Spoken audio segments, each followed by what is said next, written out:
masters. Man is the bastard is a brutal fucking band, and they hate Thomas Lentz. I fell into a coffin full of orphans, and they all had been slaughtered by a website making man with music in his heart. Do, re, mi, fa, sol, la, ti. Do, re, and mi. Do, re, and mi. Do, re, and mi.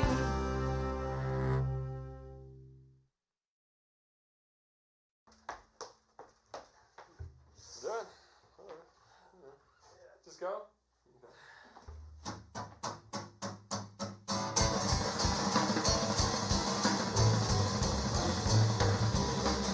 gonna run out of a car feeling that I'm like a living ghost. Now I'm lying on the ground having a sound, thinking I love you the most. And I hope that our candles flicker and die, so that our hearts don't burn to the ground. Down, down, just like Randy's house.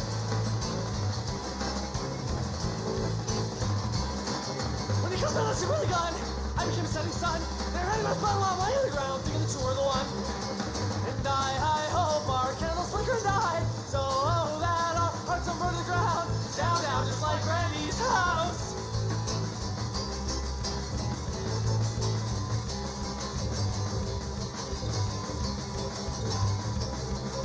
And I hope that our candles flicker and die, so that our hearts don't burn to the ground. Down, down, just like Randy's house.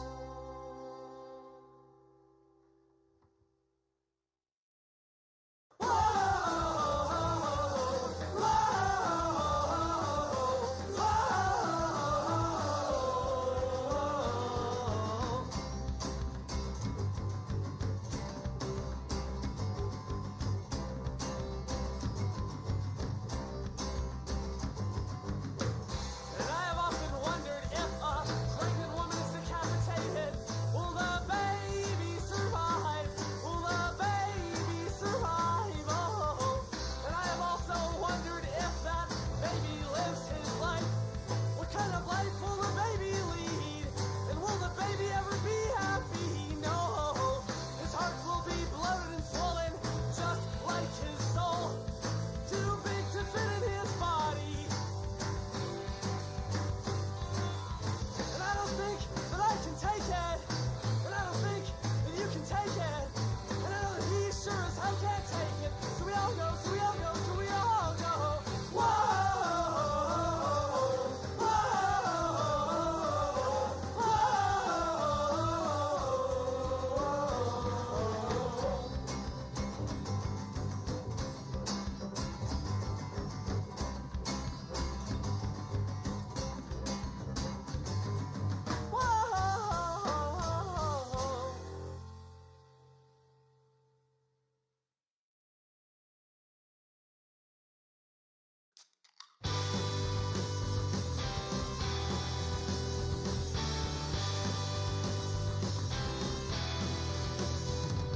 I wish I had a bullet big enough to fucking kill the sun. I'm sick of songs about the summer, and I hate everyone. I'm gonna load my rifle, gonna aim it at the dying star. I wanna live in a bubble. I need a getaway. Hello, I am here. I am sorry. I don't know if there's anyone here. I'm out of breath. I just zoomed downstairs. I forgot I ordered something and I had to ID for it. And I had already started the stream, so, and I didn't want to deal with editing it and whatnot. So, yes, I am very out of breath. And I do not do running. My legs do not like me, so we're here for this. I'm going to catch my breath and take a shot. And then I don't know if there's anyone here for some reason people watch these after I upload them. So, yeah, I'm just gonna take a breath since people, I literally get like at least, oh my lord, I can't breathe. Like at least 100 views on these after they're uploaded. I don't know how much of people actually watch of them, but, so I want to be understandable. I'm gonna take a shot and then we're gonna just get into it.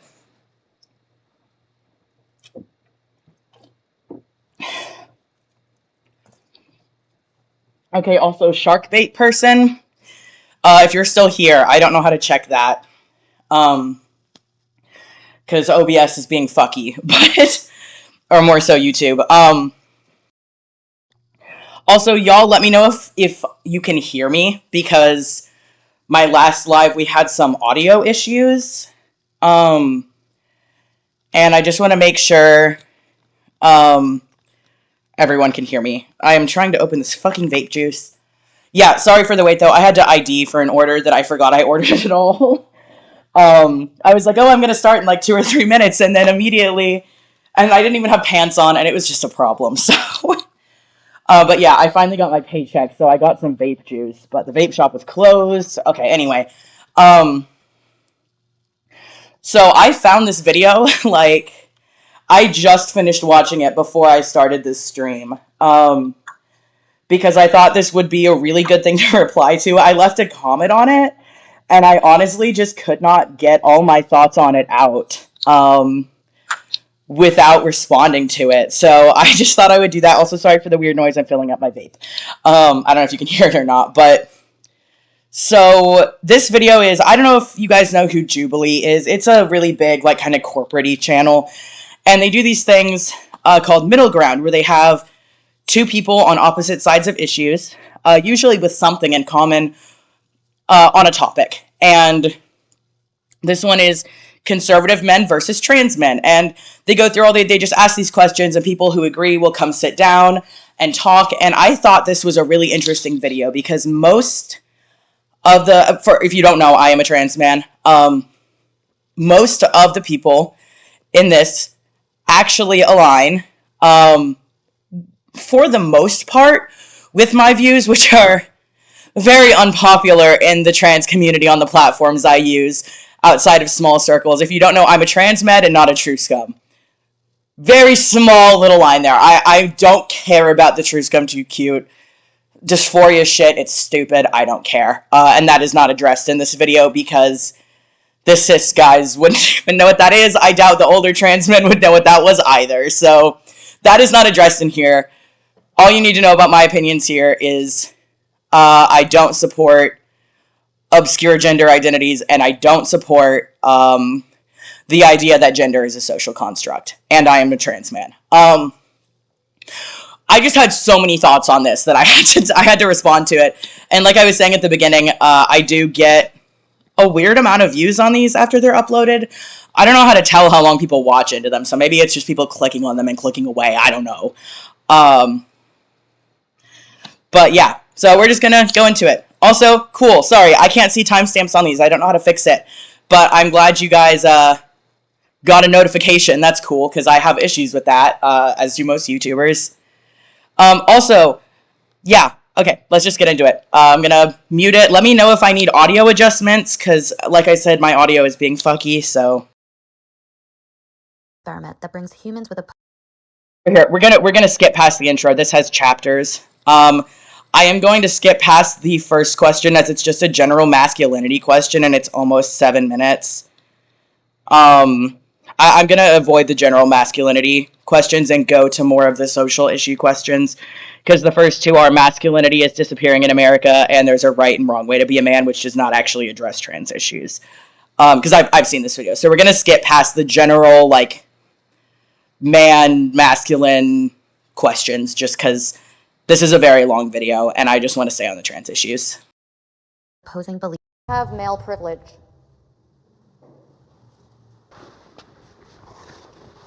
Oh, so. I've lived both lives, and I can tell you firsthand that it does exist. I am taken much more seriously in my career since I've transitioned as a man. Prior to transitioning, I would work just as hard, if not harder, for the same position and not be considered. The minute that I transition, I am immediately taken more seriously. I can give you an example. Obviously with COVID, there's like the mask mandate, right? So I have to tell customers all the time, they need to do up your nose, right? All day. My manager who's above me, who is a woman, will have to go to them, tell them they give her a fight. But the minute I just look in their direction, it's up. It doesn't seem like a privilege, but it is, because now my manager has to work 3 times harder for something that's so simple. I think the word privilege is the thing that turns a lot of people off with this conversation. But that being said, Also, for reference, I love Buck.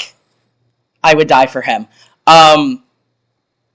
Pretty much everything, not quite everything, but pretty much everything he says I'm on board with, and I love him, and I would die for this man, even though he's married and has children. again, myself living my life as a female, pretty much half my life, and then now half my life as a man.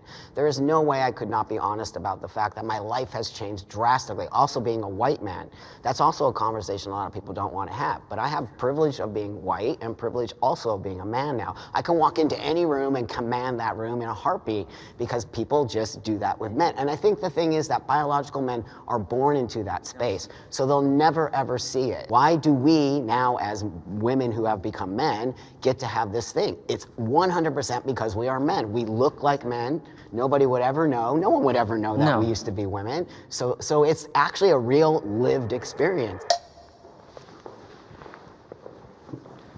So I agree with a lot of what you all are saying as far as like transitioning. But as a black man, privilege looks way different for me, because if I'm walking down the street, then I'm seen as a threat by police.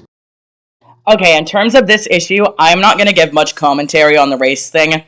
I am Native. There are no Native people in this, so my position on race in this discussion is really not represented in this, so I'm not going to give. And also considering I am trying to present masculine, but I present more in the non-binary kind of spectrum at the moment against what I want to, as I'm still in the midst of my transition. But so I'm not going to give my opinion on that from personal experience like I am with the other issues of masculinity and being trans and stuff. But I would like to say, as I was watching this, I was thinking he has a point there. Of course, I have not experienced that personally from the perspective of someone who is, I believe he said he's like 6'2" or something, like very tall, imposing looking, and very much looks like a black man. I look mixed, so not racially ambiguous, you know? So I just want to say, I do not like this guy for opinions he states later, but I do think in the position of the topic of male privilege, he is very much right. From what I've heard from people that I know, people I follow and stuff, I do think that male privilege that does dissipate a lot, or is at least canceled out for black men. So, of course, I can't speak on that personally, but listening to other people, as much as I don't particularly like this guy lives that experience that I didn't live, so I'm still going to take his word on that issue, and other people I follow and people I've known personally and stuff. So I am going to criticize this guy a lot later because I really do not like him. I think this is the only good point he makes in this entire video. Well, he makes like a kind of neutral, slightly better point later that's prefaced by a shitty one, but I'm going to give him that and say he does make a good point there, and that's the only point he gets for making good points. So we're just going to move on with that, but By women, by anybody else, being seen as a man is where my privilege stops and where everything else begins. So I don't see it as privilege. Okay, I got a lot to say about this topic here. First of all, I mean, we have to be transparent and honest with each other. You know, I think that not everybody on this side presents 100% like a man. Like if I saw you in the streets, I wouldn't think you were a man. You know, men have it. that is such a dick thing to say. Also, literally, I don't even know who he was pointing to because they all look like men on the trans side. Like, I mean, they all do, but especially, like, even on the trans side, even the younger guy who's not even a year on testosterone, like, that's such a dick thing to say. That was not necessary. That was an unnecessary comment. He didn't need to say, oh, by the way, you don't pass. Like, he didn't need to tack that on. He could have given his position without saying, by the way, you don't look like a man. Really hard in this world, and they've always had it hard in this world. The wars have been fought by men. They've died in the hundreds of thousands. Men commit suicide more. Men work more the dangerous. Keep in mind there, when he says men commit suicide more, we're going to come back to that with something he says later. So keep in mind that this guy right here on the camera, the guy that I said he has some good points, but this is the only category in which he has good points.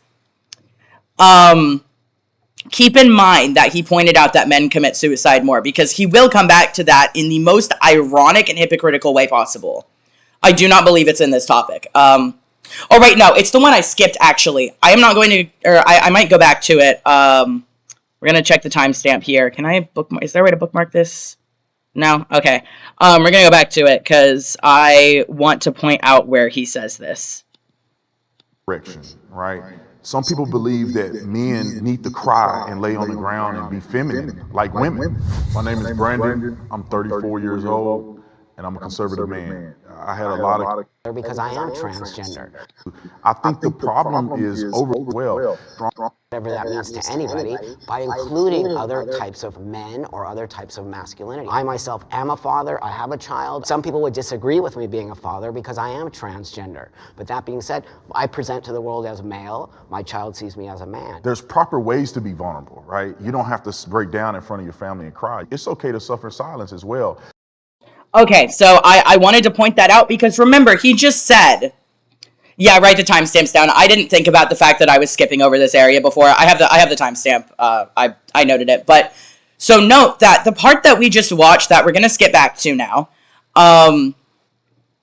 he just said men commit suicide more, which is a representation of not having male privilege, which I do think that male privilege is very much a thing and is much more predominant than the small female privilege that women do get. But I would like to note, he is using his own point against him. He's saying men should have to suffer in silence. Men shouldn't cry in front of people. They should be strong for their fucking wives, because later he says he's homophobic. So, no, he just said, men, it's okay to suffer in silence. And I quote, you just saw it. You don't need to overcompensate. You don't need to cry in front of people, blah, blah, blah. And then he just used the higher male suicide rates as his point. I'm sorry, I hate this dude. The only good point he makes in this entire video is that being black kind of gets rid of the male privilege in terms of the safety level, which is very much true. I mean, there are so many, I mean, I'm sure you guys know this, at least in America, there are so many black men who die needlessly. I have a friend whose brother was killed for no reason because he was black and he looked imposing on a mental health check. So, I am not at all denying that those things he says are correct. But it doesn't mean that he gets to use saying men need to suffer in silence and shut the fuck up about their mental health, and then use the male suicide statistics later in the video. Like, I'm sorry, that is painfully hypocritical. And we have to be transparent and honest with each other. You know, I think that not everybody on this side presents 100% like a man. Like, if I saw you in the streets, I wouldn't think you were a man. Again, I don't even know who he's pointing to there because they all look like men. I don't think there's a single person on this side that doesn't pass. Doesn't mean you're less of a man if you don't pass, by the way. I would like to point that out. I'm just saying that's such an asshole statement because I literally can't even tell who he's talking about. It's obviously a dig. You know, men have it really hard in this world, and they've always had it hard in this world. The wars have been fought by men. They've died in the hundreds of thousands. Men commit suicide more. Men work more the dangerous jobs. You know, if somebody broke in this place right now, who are they going to expect to defend everybody in here? It's going to be the men. If your family fails, they're not looking at your wife. They're not. They're looking at the man. You know, I just want people to understand it. There's some advantages that men have, and then also men do struggle in custody and all kinds of different things. 100%. I 100% agree with you as a man now, right? But what I think my perception of it is different than yours because you were born male, you were raised male, you have a whole other space in that, and I totally respect your opinion on that, and I believe that that is a true lived experience as a born man. Yeah, and let me add with the black. Okay, again, he's going to go into the part that I do agree with him on here, but I would like to say also Buck is the guy I said I love as a Transmed, the oldest Transmed with the white beard. I love him. I do agree with what he said. Yeah, there are privileges that women have. They are just less of a risk to your life. Like, yeah, women so much more often get custody of children even when they don't deserve it. And that is an issue that needs to be addressed. But also, women are SA victims and murder victims and assault victims, so much more. And as much as it may be horrible that a woman who is abusive gets custody over a good father, and that is an issue that needs to be addressed, it doesn't mean that the male privilege for most people, again, disregarding the thing he's about to say for him and the other man as a black man, but in general, you can walk down the street and if someone catcalls you, you don't feel unsafe. He says that later too, almost exactly in those words. Like, as a person who is in the middle of a transition and at the moment presents kind of ambiguously and is short and disabled, if I have been catcalled before, and it makes me scared as someone who is an SA victim and was SA'd before I came out as trans and after coming out as trans, both. Most men, regardless of race for the most part, obviously there's exceptions, most cis men don't feel that same fear when someone yells at them on the street. They don't go, I need to put mace in my pocket to go to the gas station the second it gets dark, right? Like, yes, there are privileges that women have. Again, the custody thing is a good example. But those privileges aren't life and death. Those privileges are a problem. Them not being life and death does not mean they don't need to be addressed, but the way they sweep them under the rug and try and focus on the women privileges when that's not the question is deflecting the question, and it's a problem. Okay, here he gets to the thing that I do agree with that he says. So this next part, as far as I remember, I don't really have much comments on other than I agree with him. It's not my place to speak on it. Again, I am a somewhat racially ambiguous person. I do not have the same struggles that this man does. So I am not going to criticize his issues on race things. Because, and again, the things he says, as far as I remember, are actually things I agree with. He does agree with the black trans men on this issue. So I'm just gonna say this is not my place to speak on his next comment, unless he says something homophobic. Man, because we have a total different reality in that. I don't, in no way, form, or fashion do I go into a room and I feel like I'm less than. I think I command presence when I go into a room because the way I'm dressed and I'm tall. I go in the streets, I've never had a person cross the street. I've never been attacked by a police officer. I was a police officer. You know, I've been pulled over probably 3 times in my entire life. I mean, my biggest question with this and why I don't necessarily agree. Okay, yeah, again, he was just agreeing with the black trans men there. Not my place to comment on that. I'm going to respect his opinion on that as much as I don't like him. Also, for reference, Clarkson is gay, just for reference. And he's one of those people that thinks because he's gay, it doesn't matter all the other privileges he has. So, I hate Clarkson the most. I don't think there's anyone I actively dislike in this other than Clarkson. Because Brandon, the guy I was just talking about, he's polite. If he does say some homophobic, like not transphobic, like homophobic stuff later. But he has respect, and that's something I can respect him for. Clarkson, I just want to punch in his microscopic nuts. Agree with this because when it comes to privilege, there's not really a way to quantify it. It's very subjective. So like your version of male privilege and your version of male privilege are very different. So it's hard to see the other side because you've never lived it. Yeah. The difference between you and us is we see it because we've lived it. You have not. So it's easy to speak and be like, well, it doesn't exist. Well, I agree. You can look at statistics that say women have less privileges when it comes to jobs or safety and stuff, and numbers are numbers. I can't conceptualize the size of the universe despite knowing how big it is numerically. Yeah, I agree. As someone who lived I came out at right before I turned 15, so I am almost 22, I'll be 22 in a month. So I lived a little over half my life as a woman, about half my teenage years. Or like half my high school experience as a woman. And he's right. Yeah, you can look at statistics and say this doesn't affect me and brush it off. But if you've lived, and as someone who, depending on my health, basically, depending on if I can bind, has presented completely male and has failed very heavily to pass multiple times within the last year, depending on my status of different health issues, I don't think Clarkson has the right to say the things he says throughout this episode. How would you know? Well, I'm not saying it doesn't exist. I think everybody has certain privileges, but what I think the question here is what defines male privilege over women? Because women have privileges too. Right. So is there a graph that you guys are calculating to make men have more than women, or what? The privilege is not acknowledging what you have that comes so easy. So do you think that your fear, because you live both sides, Right. do you think your fear is something that you have in your mind, or you think it's a No. reality? Because, No. let me say this, you never really changed as a person. You're the same person Right, that you exactly. were. So you have the same physical capabilities that Sharkbait, are you talking about me with my alcohol issue? Because I really don't, even if you're not, I really don't know why you come on my lives just to be sarcastic all the time, considering your first question was, what is it now, exclamation mark, question mark, regardless of if you're referring to me.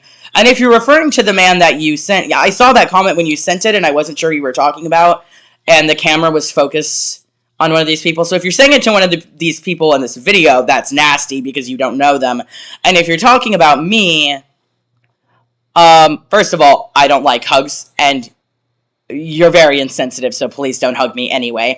But if you are talking about me also, please live as an adult who has to get a lawyer to get disability in the state with the lowest disability acceptance rate and one of the most severe stigmatized personality disorders, and who can't walk more than half a block. As a trans gay atheist in one of the most religious and conservative states in the country. And come back to me. So, if you're talking about me, all that, if you're not, and you're talking about one of the people in the video, you know nothing about them, even the ones I don't like. So don't say that shit about people you don't know. you did No. when you were a woman. No. You don't? My strength. Yeah, okay, it's actually worse if you're talking about someone in the video because you know nothing about these people and you're stereotyping them based on the probably about 7 to 10 minutes you've seen of these people. I'm not sure who you're talking about in the video, which person. If you're talking about when you sent that comment and I saw it, it was focused on the black trans man.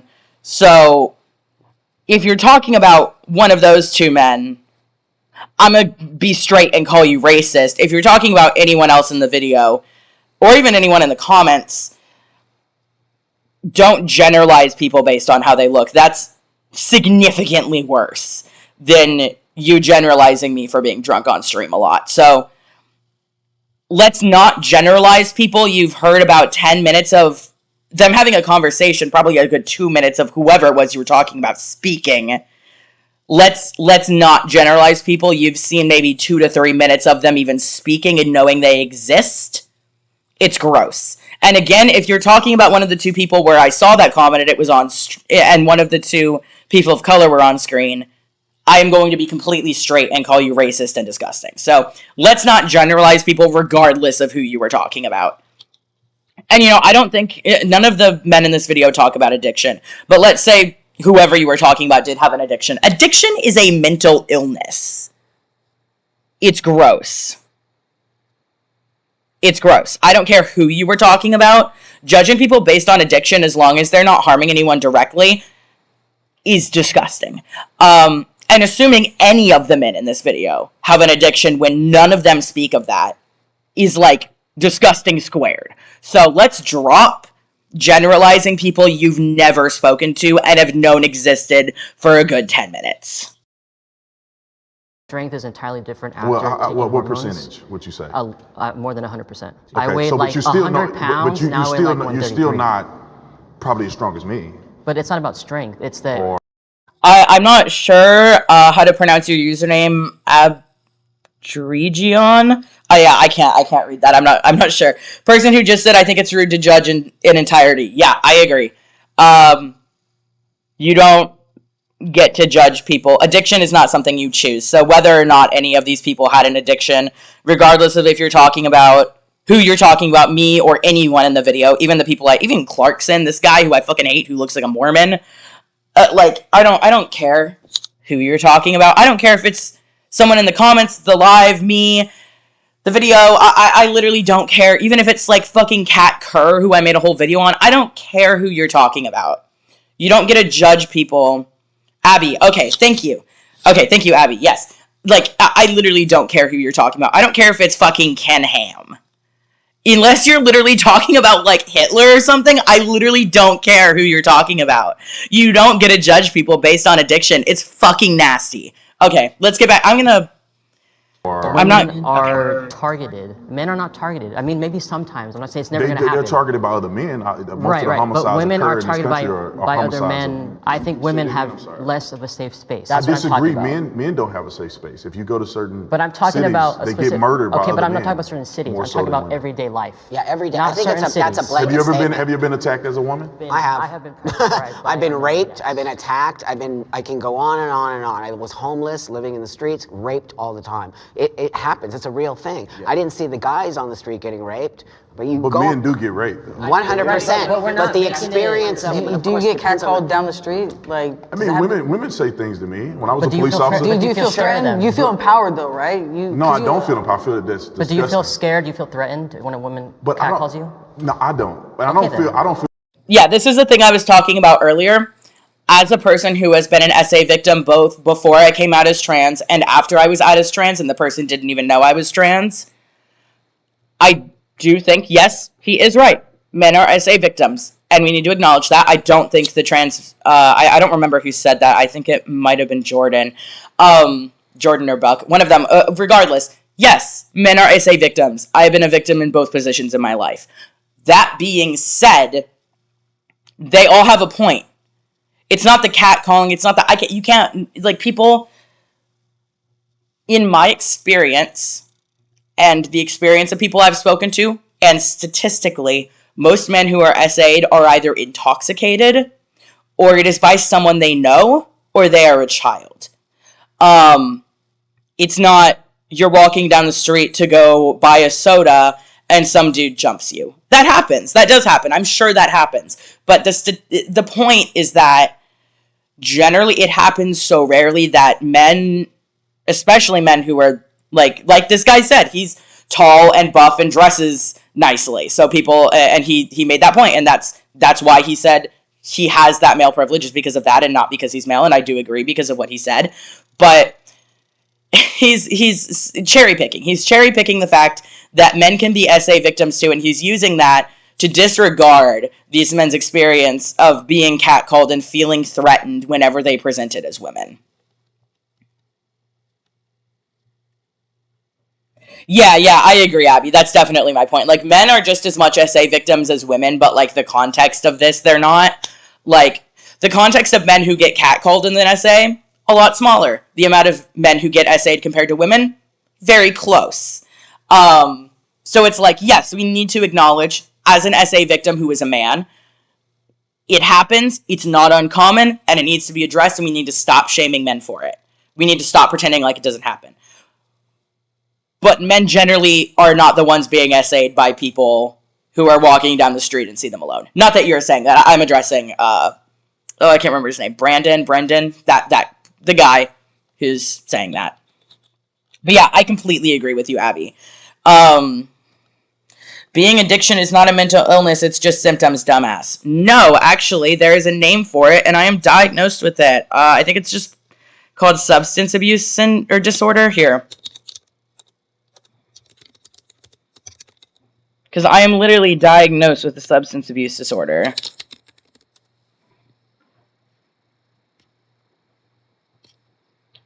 Here, the DSM-5, that came up. Yep, substance abuse disorder. There's criteria for it in the DSM-5. Cravings to use the substance. Wanting to cut down or stop managing to take the substance in larger amounts than you're no longer meant to. Neglecting other parts of your life because of substance use. Continuing to use even whenever it causes problems in relationships. Using substances even when it puts you in danger. It is a diagnosable illness that I am diagnosed with and was diagnosed with about 6 months ago. There are different names for it depending on where you live, what you're addicted to, etc. No, it is a diagnosable mental illness that I am diagnosed with. I will admit, on my experience, I don't want help for it. I don't care. I care to educate people on how it affects me, and that I don't want other people to go down the same paths that I have been on. But when it comes to my own personal health, I really have no intention of going to rehab or anything of the like, because I really just don't care about myself. But no, it is a diagnosable mental illness that I have been diagnosed with. So no, it is a mental illness. It's diagnosable. It is real. There is medication specifically designed for specific types of substance use. There are medications that can wean people off of opioids, that can wean people off of heroin. There are even things specifically designed to reduce the symptoms of alcohol withdrawal, even things for nicotine withdrawal, which is not a diagnosable substance abuse disorder, mind you, but it is a thing. It is a diagnosable disorder. So don't go, oh, and even if it was just a symptom, which for me, my substance abuse disorder is comorbid with my borderline personality disorder. It is a separate disorder, but it's comorbid. It's pretty much caused by my BPD. But even if it wasn't a separate disorder, it's fucking part of my disorder. So, like, it doesn't matter if it's a symptom or a diagnosable disorder anyway. It's a mental health problem. So let's not demonize people for uncontrollable mental health problems. If they are harming other people, like if someone has a child on opioids, or if someone is abusive due to their drug use, or if someone is manipulating others for money for their drug use, etc., etc. If you are harming someone else directly, don't demonize the drug use, demonize the manipulative behavior. The drug use deserves compassion. The harm that's coming to other people because of said drug, alcohol, whatever use is not the thing that needs to be demonized. The things that harm other people based on that use it still shouldn't be demonized. It should be criticized and treated with compassion and offered psychiatric treatment. Not said, ew, I wouldn't hug you, you look like you use drugs. That's disgusting.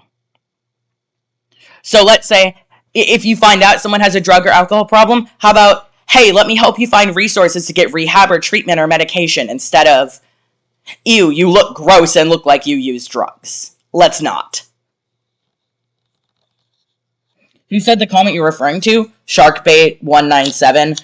Earlier they said, someone said like, oh, everyone deserves a hug, I feel bad for them, or something like that. And then Sharkbait said they look like they use drugs and wouldn't want to touch them. And I wasn't sure if Sharkbait was talking about my alcohol issues or someone in the video.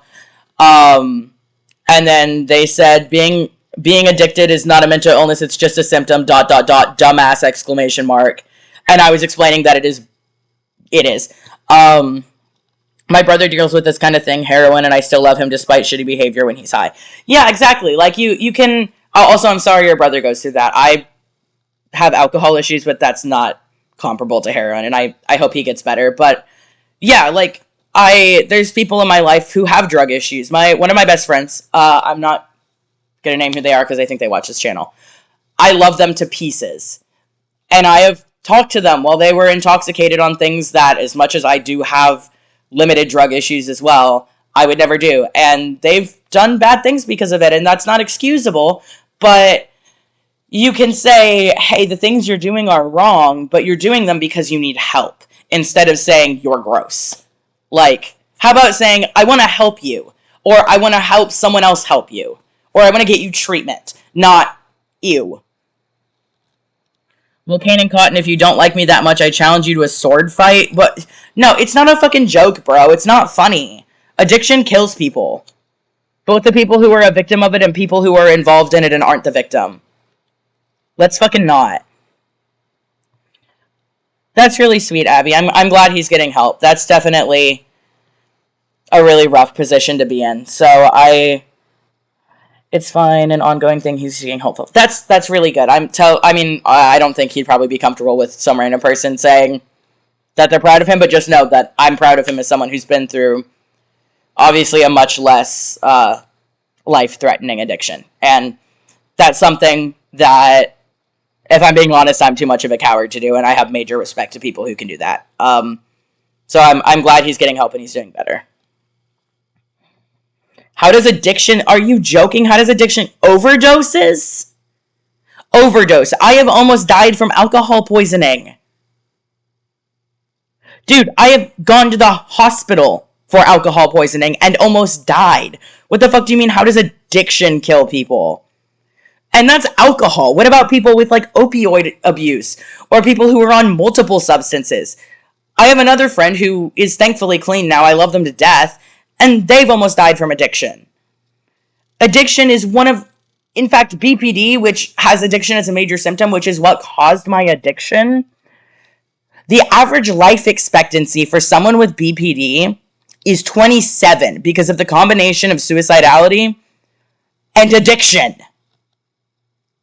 Statistically, I have like 5 more years to live based on how shit my addiction is and how many times I've tried to kill myself. Like, addiction kills people every fucking hour. There's probably someone in the hospital right now dying of an overdose from God knows what. Do you not know what alcohol poisoning is? Okay, I'm not even having this conversation. We're getting off topic. If you don't know what alcohol poisoning is, I don't even think you're educated enough on what alcohol is, let alone addiction. Let's just get back to the video. And fucking speaking of alcohol, I need a shot. Let's just get back to the video.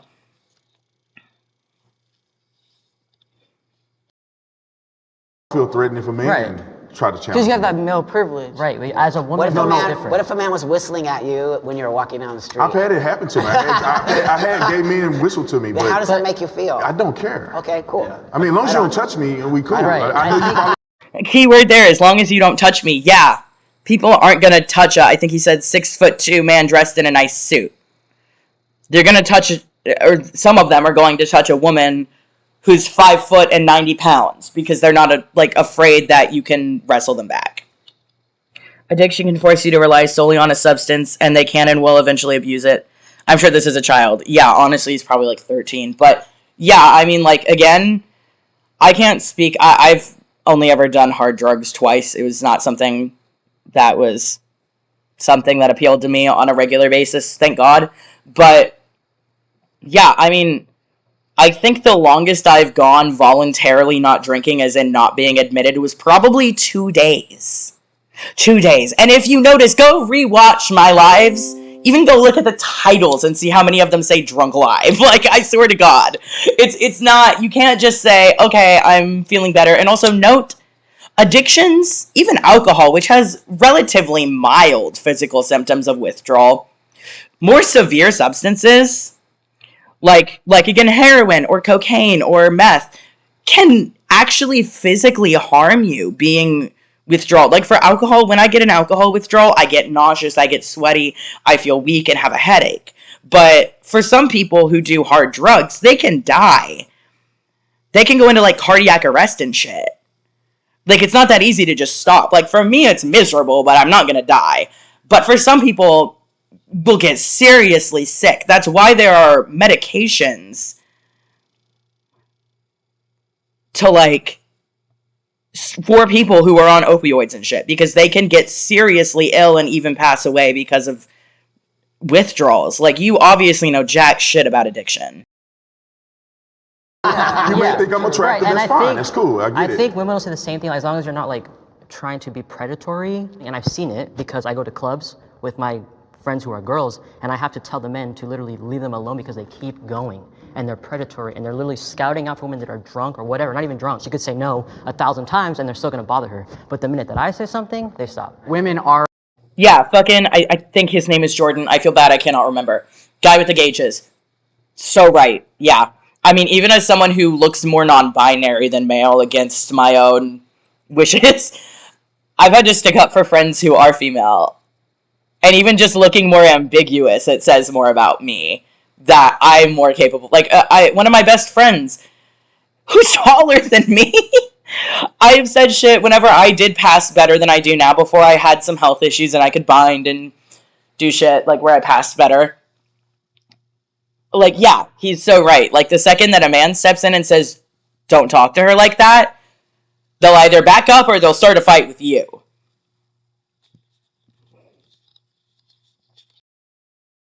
are not as strong as men and they get targeted. Sure, yes, that is a privilege that men have over women, but that doesn't mean that men have privilege because of that one situation. Men commit suicide way more than women do.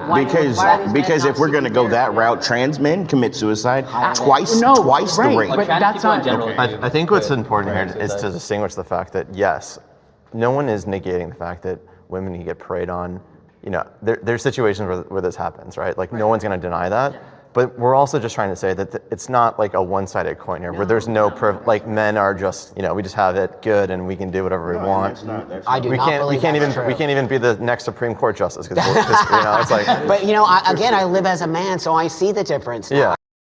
I'm going to say, I think for the most part, excluding some of the opinions of Brandon and Clarkson, I do think that they generally kind of agree on this, and they're just misrepresenting it. I do think Brandon and Clarkson are in a little bit of a different position here, as they seem much more conservative than the rest of the men. Particularly Clarkson, as you'll see later. But I don't actually totally disagree with the things they're saying in this, except for the way that they're perceiving it, you know? Like, I think they are acknowledging male privilege exists, they just don't think it's that important. From my understanding, of course, I'm not trying to speak on their behalf. At least, I think that's pretty much what Clarkson said, the Mormon-looking dude. But I think they don't even necessarily disagree. I think it's just the conservatives think it's less important than the trans men do because they haven't lived it.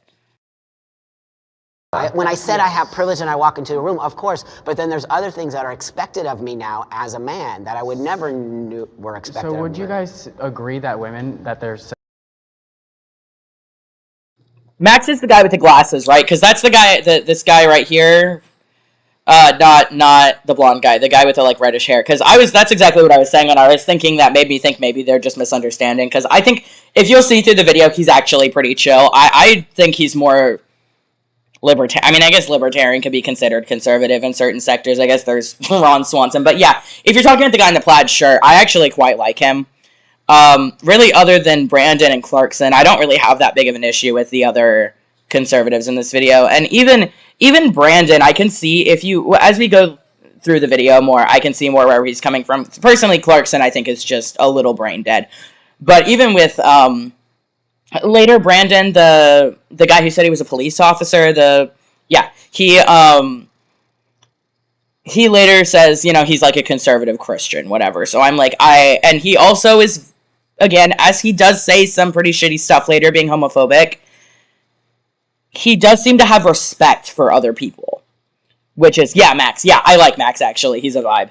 But really, other than Clarkson even, I think Clarkson is the only person I actually dislike. Which is funny, because he's the gay dude on the on the conservative side. Anyway, let's get back to it. Yeah, I agree, though. Max is a vibe. I wasn't sure if that's who you were talking about. I like him. I think personally, for the most part, the conservative people really are just haven't experienced it and don't see it as much of a big deal, rather than they don't think it exists. Such thing as female privilege? Oh, sure, 100%. My wife has privilege because she has me. That's right. So she don't have to worry about her safety because I'm there. I don't believe that as a man, it's like, you know, there's marketing for women-owned brands. I can't be the next Supreme Court justice. Like, women are very much more empowered today, which I think is, I don't have a problem with it. I mean, like, good for you. But I think that the man I probably have privilege because I'm, you know, 6 foot 210. Like, no one's picking on me when I walk down the street. You know, I used to live in Chicago, and I used to walk home all the time at night. But like, was that smart? Probably not. But I felt a little safe because, you know, I'm not 5 foot 100 pounds. I'm Max. I'm 29, and I'm a conservative man. In today's society, women and men can be whatever they want and be as successful or strong or as big of a leader as they choose. So I'm just wondering, in a society that is so seemingly more level than ever before, why are we transitioning to different genders to find, and what are we looking for? Yeah, again with Max, like you said, I personally think Max is just kind of unaware. Like you said, why are we transitioning to different sides if we're more equal now? I personally, as a trans man, don't think Max is being bigoted there. I think Max is being uneducated. I don't think he understands that, because, I mean, obviously his main exposure to trans men in these last few minutes, we're talking about masculinity and privilege.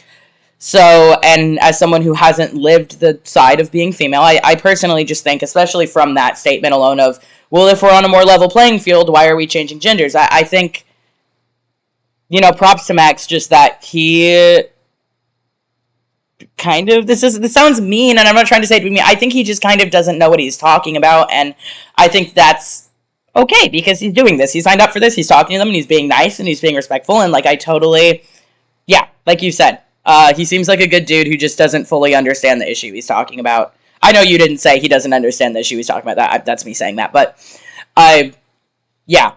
Him, also, I think he just is uneducated on that. And that's okay. Not everyone knows everything. And he's here and he's talking about it and he's being nice. And props to him. Biology determines gender.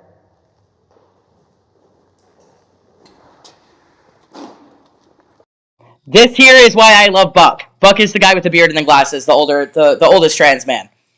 This whole thing, this whole section is why I love Buck. Buck, I know you are like 30 years older than me. I will marry you. You can divorce your wife and marry me, just so you know. So, sex and gender, people try to argue that they're different, but sex and gender actually go hand to hand. And yeah, I totally agree, Abby. He's uneducated and he's doing his best to understand the other side, and he signed, like, yeah, I totally agree. Being uneducated, if you're seeking education, which he obviously is, yeah, I have really no issue with him. I mean, obviously, I'm not going to agree with everything he says. He's nice, respectful, and he's seeking learning on the other side. And he's not sexist. So, yeah, props to Max. Sharkbait, I have no fucking clue what you mean by speaking and then germ emoji. Biology, being a man, comes down to every fiber within our body. So whether that be DNA, chromosomes, testosterone levels, bone density, there's a whole bunch of different factors that go into it, and it all has to do with biology. So biology, I 100% believe in biology. Today we talk about biology being a social construct. I disagree with that as a transgender person. Yeah, again, this whole section is why I love Buck. Also, he talks about how the word transsexual is not a bad word, which I totally agree. I honestly prefer the word transsexual, which is a very uncommon opinion. If you want to hear my opinions on that, I can get into it. We're not going to get into it, but I just want to say he's awesome. I love Buck. I was born biologically female. I always acknowledge that, and today I live as a male. Now that being said, sex and gender, they are trying to separate those things. Gender can be, I've chosen my gender. As you see, nobody would, I think, probably understand that I used to be a female. Now many people do, like...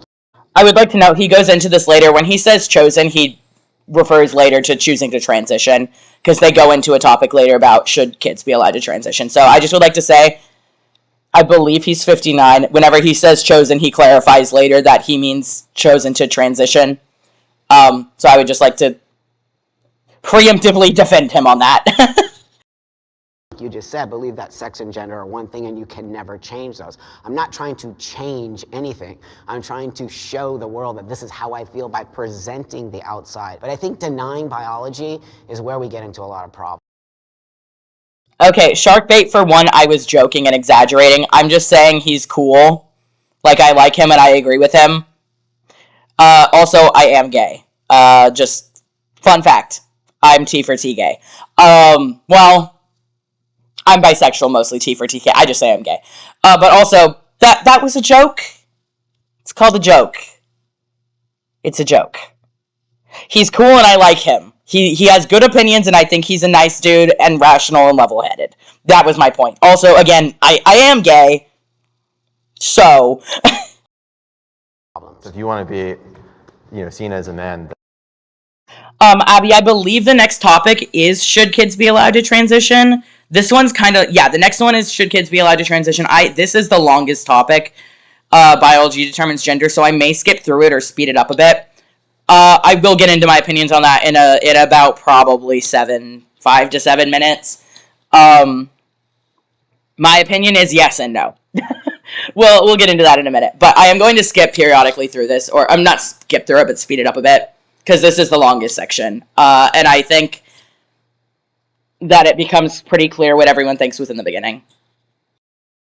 then like, Right on. who are you to? I don't care. I mean, you do you, whatever makes you happy. But I think like it becomes a slippery slope. Like, how are we going to deny basic human facts? Like, there's two I think that genders. causes problems, and it causes problems for me. Yeah. Because the minute I start denying your biology, now you feel attacked by me. Right. And I don't want you to feel attacked by me. I never want you to feel, I want to be a part of, if that makes sense. You don't have to agree with my choice of how I live my life, but all I ask for is respect. What do you have on your driver license and your birth certificate? Right, Did you change it to male or did you change it to? So that being said, I transitioned to live as a man 29 years ago. So that was way before you see any of this stuff. And I had to acknowledge my biology, right? That being said, my license, I've traveled the world. It has to say male. Can you imagine if I showed up at the airport, they're like, female?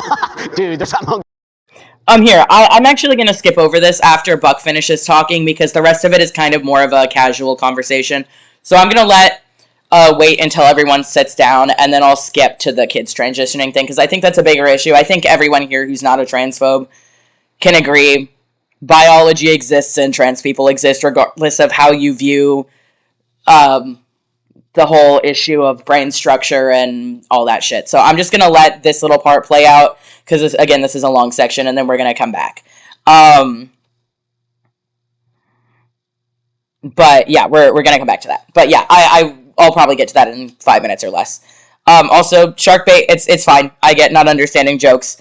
But also, yeah, I mean, I'm not going to ban you. I don't like censoring people unless you say, like, a slur or something. I don't generally ban people or they spam. But if you're just going to keep saying uneducated shit and then calling me a dumbass and insulting people in it and stuff, yeah, I do think you should just leave. I'm not going to ban you because, again, unless you say a slur or spam or whatever, but if you don't have anything educated to put into the conversation, either be quiet and watch or ask genuine questions. Don't be a dick. Going on here, but I actually got my birth certificate changed to male. I was the first person to do that here in Los Angeles. But that being said, I kind of think that it might have been a mistake to do that now, looking forward today, because I never thought we would be having this conversation. I'm glad you said that because I love that people can express themselves. We live in America. It doesn't matter what I believe, what my religion is. I love that people can live their best life. I'll never. Yeah, this whole point is why I actually don't dislike Brandon. This whole thing he goes on here is that I think he has a lot of stupid opinions, and I disagree with him on a lot. But this whole section here is why I don't dislike Brandon, because he acknowledges later, I'm a Christian, I don't like homosexuality, I don't like well, he doesn't say I don't like, I don't support being LGBTQ, but it's not my place. Which is why I don't entirely have an issue with Brandon. I mean, I disagree with him on a lot. But later he says along the lines of, if my kid came out as gay, I would be uncomfortable with that. But I love my kid, and he feels that way, and I feel this way, and we can love each other and not talk about it. Which is, this whole thing is why I don't exactly dislike Brandon. I just think he says a lot of stuff that it is hurtful. Never, ever in my life protest or try to go against a person who wants to identify. The problem is when you begin to try to change language and you begin to try to change reality, and then therefore it changes on the children, and all of that becomes problematic. If a person says, okay, I acknowledge I'm born as a man or a woman, but I want to identify as this, cool, I respect that. And even if I didn't want to see it that way, and some people may be a little more ambiguous, I wouldn't never disrespect you. I'll call you by your name. That's right. Whatever name that you want to be associated with, I'll do that. And I think if everybody in the country can get on that same page, I think we'll see less division. I've noticed in a lot. Yeah, right there. That's why I don't dislike Brandon. He can say, I don't agree with what you're doing. I don't really see why you would do it, but I'm going to call you what you want to be called. I respect your right to do that. I don't have to like it for you to do it. And that's why, if he had not said that, I would not like Brandon. But because he's saying, I'll respect what you want to be called, and this is a free country, do your thing. I don't have to like it for you to do it.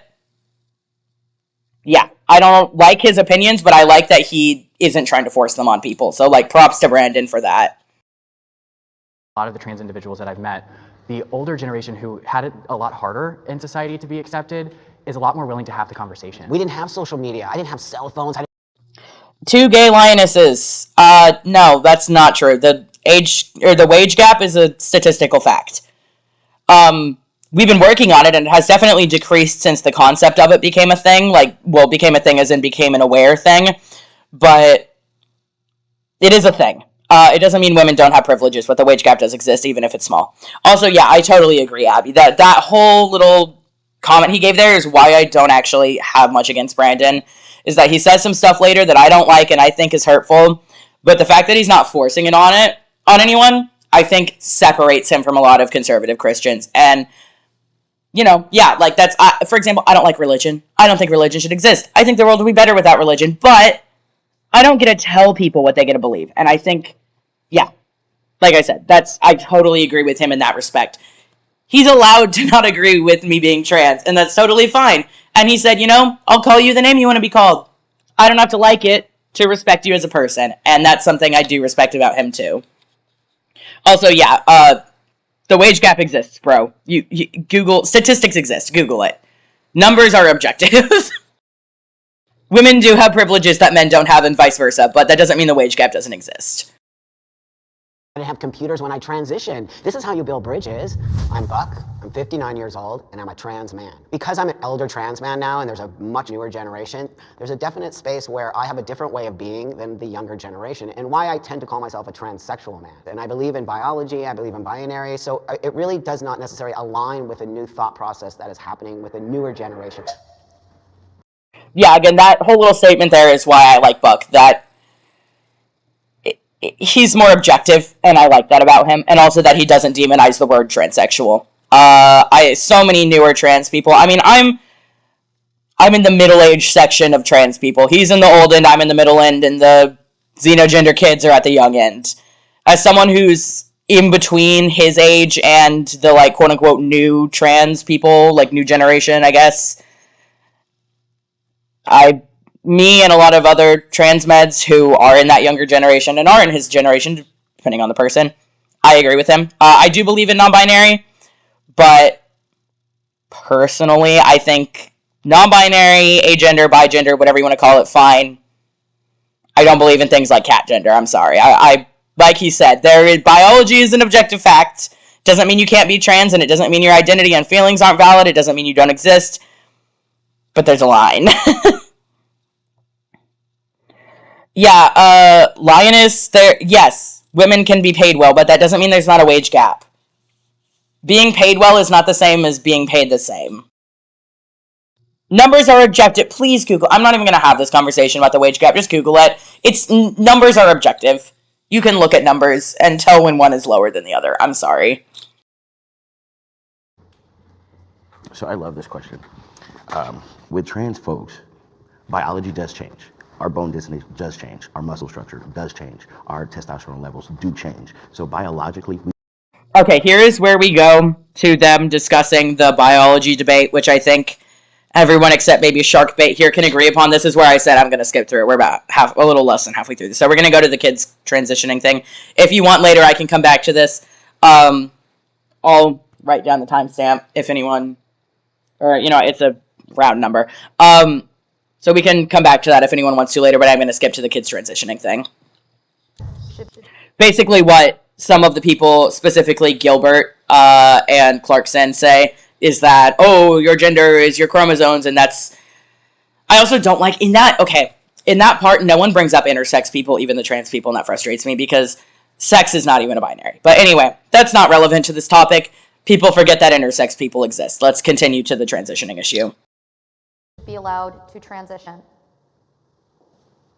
Well, I was going to say, I find it very interesting that you and I are the only ones that stepped up, especially since we're younger. And You should allow children to feel what they feel, because I felt the way that I felt for as long as I can remember, and it's something that I cannot deny. Yeah. You know, although my mother is supportive, when I was younger, I wasn't allowed to wear boys' clothes because that wasn't right. Now I know we're talking about transitioning. It doesn't always have to be hormones. It's like transitioning in society, so being able to dress more masculine. Yeah. I did when I was younger, but as I got into middle school,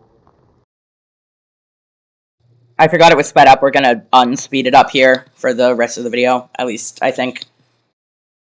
Kids change, people are mean, so, you know, I dressed how I would in society, so I dressed like a girl, whatever, but I think that children should be allowed to express themselves in whatever way makes them feel comfortable. Yeah. Kids are struggling to be who they are, and there's more rates of suicide for trans individuals because there's literally being laws put in place to prevent them from being who they are, and that's not right.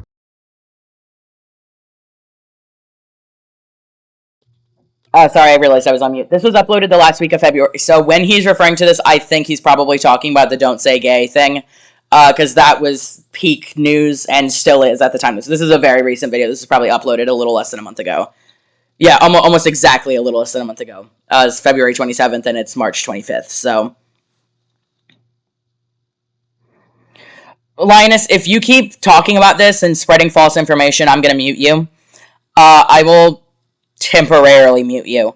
But this is not the topic of the stream. It is a statistical fact women are paid less. Also, yes, I completely agree with. So, since everyone is asking, my opinion on this is I think young trans people, for where I live, at least at the time I started transition, you had to be 16 to go on hormone replacement therapy, 18 to get surgeries, and anything before that was free game. I think social transition should be an option whether you're 6 months old or 99 years old. Social transition should be an option for everyone. Social transition, by my definition, and most people that I'm aware of, being changing name, pronouns, presentation, haircut, all that, anything that's not medical, essentially. When it comes to medical things, in my opinion, hormone blockers are completely reversible. They do not stunt growth. They are completely reversible. They do not sterilize you. Hormone blockers should be available to everyone. At the point at which they're useful. I mean, obviously, if you're like 70, you're not going to go on hormone blockers. You're just going to go on hormone treatment. Hormone therapy, I think older minors should be allowed on. I think it's a gray area because it does sterilize you. I think it really depends on the person. If you, for example, I'm going to use my own experience here. My own experience is not universal. This is me talking about my issue. I came out around 14 or 15. I think I was almost 15. Yeah, I think I was almost 15. It was the summer between, or like the beginning of 10th grade, I think. Or 9th or 10th grade. I don't know. I was almost 15. I can't remember exactly when I came out. I was around 15. I started hormones at, right before I turned 17. Went off them for a while because of medical issues, and now I'm back on them. For me, I had been out for about 2 years. I had seen a gender therapist. I was talking to an endocrinologist who specializes in trans people. And personally, in my experience, I had been out for a while. I had known I was trans for a long time. I had told friends long before 15 that I was trans. I came out fully at 15. I had come out to friends from around the age of almost 14. I believe I had just started high school, so probably around 13, 14. I can't remember exactly when I came out in little snippets. Personally, I think older minors, assuming they didn't just come out, should be allowed to start hormones. But if I'm being completely honest, if someone comes out and immediately says, let me go on hormones, I don't think that's a great idea. I think there needs to be, I know the term gatekeeping is very stigmatized. I think a very small level of gatekeeping is appropriate because hormones are semi-reversible, at least in terms of FTM people. I don't know that much about estrogen. So in terms of testosterone, there are parts that are semi-reversible. You are essentially sterilized after a certain amount of time of being on hormones. Voice drops are semi-reversible. As someone who was on testosterone for 2 years, went off it for about a year, and is now back on it for like 2 months. My voice did not fully go back to how it was before, but it was feminine. It just was not how it was before, whenever I had to go off of hormones for health reasons. So that is semi-reversible. And of course, all this depends on the person. Hair growth, reversible. There's a lot of portions of hormones there's a lot of things. Some are reversible and some are not. The main issue that people see is fertility and voice. So personally, I think it really is an individual issue. Legally, in terms of what should be allowed, I think hormones should be allowed not at a specific age, but after a certain amount of medical assessment. So like, I think for some people, maybe they've been out since they were 7 and they want to start hormones as soon as puberty starts for most kids. So like 11 to 13. I think that's fine. That kid has been out basically their whole life.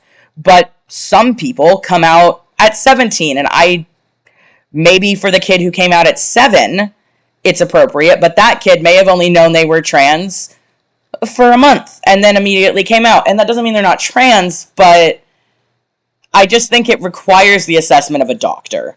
I think the age at which hormones should be allowed should be up to a doctor. I don't think there should be a legal cap on it. I think it should be the doctor makes the decision, the amount of time you've been out should contribute to that decision, and the opinions of a gender therapist and endocrinologist should determine that decision. So I really don't think there is a straight answer to this question. Surgery-wise, I think it's a straight, you should have to be 18. Surgery is a straight, you should have to be 18. There's no, like, as much as I wish I had gotten top surgery when I was 16, maybe for someone who's now almost 22 and has no doubts in being trans, that would be okay, but I also know people who have detransitioned. I know people online who have detransitioned, and I know a lot of people that I'm not going to call out individually for not thinking they're trans, but there's a lot of people who think they're cat gender and want top surgery and stick with that for 6 months and then decide they're cis. So, surgery, 18, you're an adult.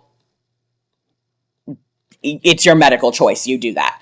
But before 18, I honestly just don't think surgery should be an option. But with hormones, I really don't think there should be a legal aspect. I think it should be a medical problem. I think it should be between you, your doctor, and your therapist. But with surgery, 18 cap, no question. You're 18. Your surgery, depending on top surgery, is reversible but invasive. So if you're a trans man and you go, I want to have, I almost said hysterectomy, a mastectomy, and then you realize that maybe, even if you're non-binary and want a chest again, or you're cis and you want a chest again, yeah, you can get breast implants and stuff, but that's 2 levels of invasive surgery that's going to cause a lot of scarring, it's a lot of trauma to your body, and that's only kind of reversible, and it's a lot of invasive stuff. Bottom surgery, I think, is a lot more cut and dry. 18, no questions. There's really no reversing bottom surgery. At least that doesn't heavily damage your body and cause an extreme amount of trauma to it. But top surgery, little less straightforward. Bottom surgery, I don't think there's any exception to you need to be 18. Okay, I'm going to read the chat now. I was just kind of ranting there. I agree with your opinion. I think socially they should be allowed to transition. It has no change on them biologically, and if they decide that's not what they want to do, then they can revert back. I don't care much about your view to gay lionesses because this isn't the topic we're discussing. Yeah, for real. I agree, Abby. Based, I agree with your opinion here. I feel like putting minors through surgery is a bad idea, especially since it can be painful and takes a lot of healing. I used to identify as trans, never went through hormone therapy or surgery, and now I'm cis, never transitioned more than socially. Yeah, completely agree with everything there. Social transition should be an option for everyone. It's completely reversible, and it may cause some social stigma, but that's a problem we need to change through social change and not through preventing children from being who they are. Hormones are a very gray area. I also think hormone blockers should be an option for everyone, because again, that's completely reversible and causes no lasting anything. Yeah, that's my opinion. We're going to get through the video. I'm going to avoid restating that whole 5-minute opinion through this. I'm just going to comment on what these people say. Yeah, basically my opinion is minus surgery, it's a gray area. That's not right.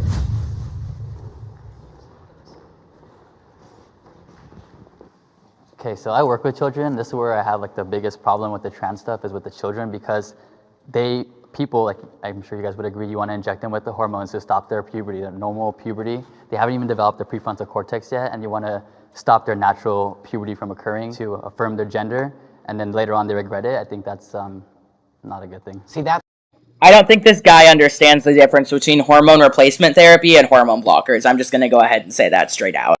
That's why this is a loaded question, because transition can mean many things for children. Now, I totally, as a transsexual person, disagree with giving children hormone blockers, medication, surgery, but what I do agree... That is my fucking governor right there, and I would, an essay, I know you're going to hear me say the word assassinate. I'm a disabled college student. I can't walk more than a block. I'm not going to assassinate Greg Abbott. I just wouldn't complain. But, yeah, Greg Abbott can suck my dick. Not gonna condone anyone killing him, but if you're watching this, do your thing. NSA, again, I'm disabled, I can't walk more than a block, please don't stop me, because, you know, you love freedom so much that you're probably gonna pick up on the word assassinate, but, this is the only area at which I disagree with Buck. That I do think kids should have access to hormone blockers. This is the only area that I can remember that I disagree with him on. But yeah, other than what he says about hormone blockers, I agree with him here. with is socially transitioning, which means what? Because I did that, okay, and I did that in the 60s and 70s. My parents dressed me like Buck. I was a boy. You know, I didn't have any problems because I just lived. We used to call it a tomboy, right? So that was totally.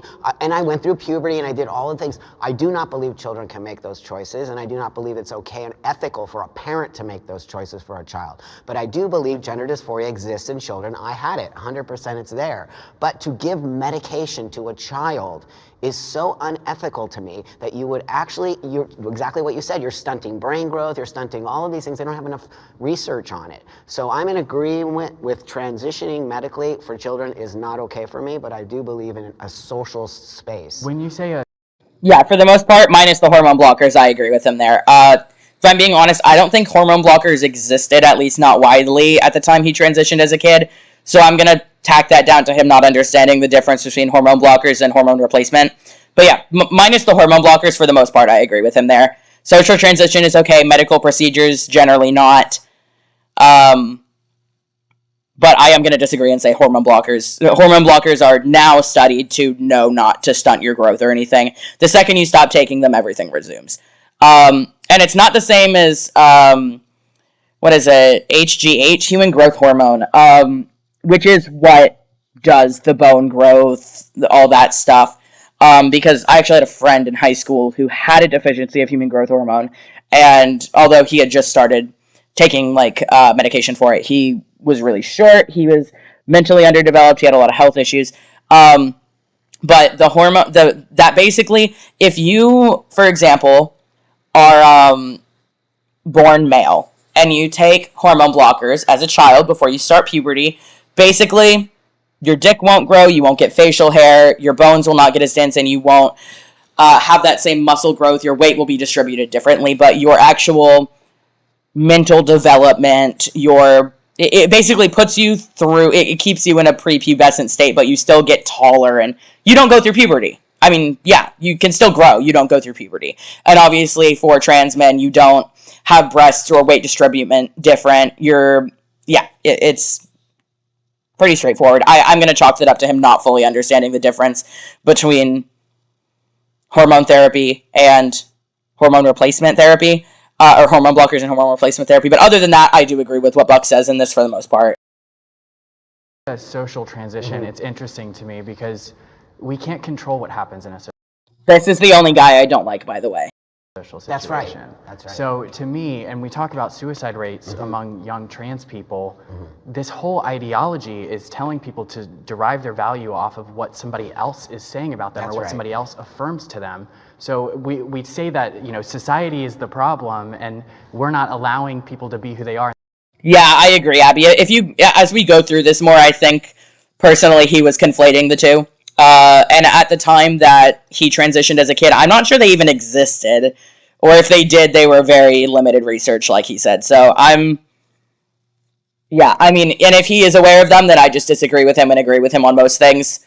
But yeah, for the most part, what he says through this, I agree. If he says something I adamantly disagree with, I will insert again and state that, but And that's why they're committing suicide, but maybe it has to do with the messaging that we're sending to these kids, that you derive your value from if somebody uses your correct pronoun, or you derive your value if this person accepts you for wearing a dress. Be who you are, but tell them to be empowered about it and not get that empowerment from somebody else. I feel like that's really... I agree with that as a concept, but I'm not sure if it's Gibby or... I still can't remember. I think it's Jordan who says this, but I agree with that as a concept, but we need to change both. We need to change the parents of trans children accepting them and respecting them for who we are, and we need to change the messages that we send about kids just being able to respect themselves for who they are, that they shouldn't derive their value from other people, but that doesn't mean they're not both issues. really And as you'll see in this, I really don't think Clarkson understands mental illness. kind of inconsiderate to say that someone would take their life because what someone else says. To somebody, that is important. To somebody, I know have friends who their family does not use their correct pronouns when they've transitioned and they live in the same household. This person struggles with depression and anxiety. Could you imagine living in... Jacob, I don't remember what I said his name was before, something else that starts with a J. Jordan? I think I said Jordan. His name is Jacob. I don't know why I thought it was Jordan. Ignore that. Jacob. environment like that where you're no longer validated, that's coming from your own parents. But if you base your validation off of other people, this is a hard truth, but if your sole validation No, you definitely have to do it. Listen, I could give people, a shit when everyone thinks about me. I do what I want. But for everyone, that's not the case because everybody has different personalities. Right, but that doesn't. I think Clarkson is forgetting that we're talking about young children here. Also, yeah, I totally agree, Abby. I completely agree with you there that regardless of the situation, you should respect people's identity and right to identify as that and pronouns and shit. I agree with that. I wasn't trying to go against that. I'm sorry if it seemed like I was. But I think what Clarkson is not understanding here is that we are talking about children. I'll wait for him to get into it. But Clarkson is not understanding that we're talking about very young children here. We're not talking about 17-year-olds. We're talking about, he goes into it later, like 8 and 9-year-olds.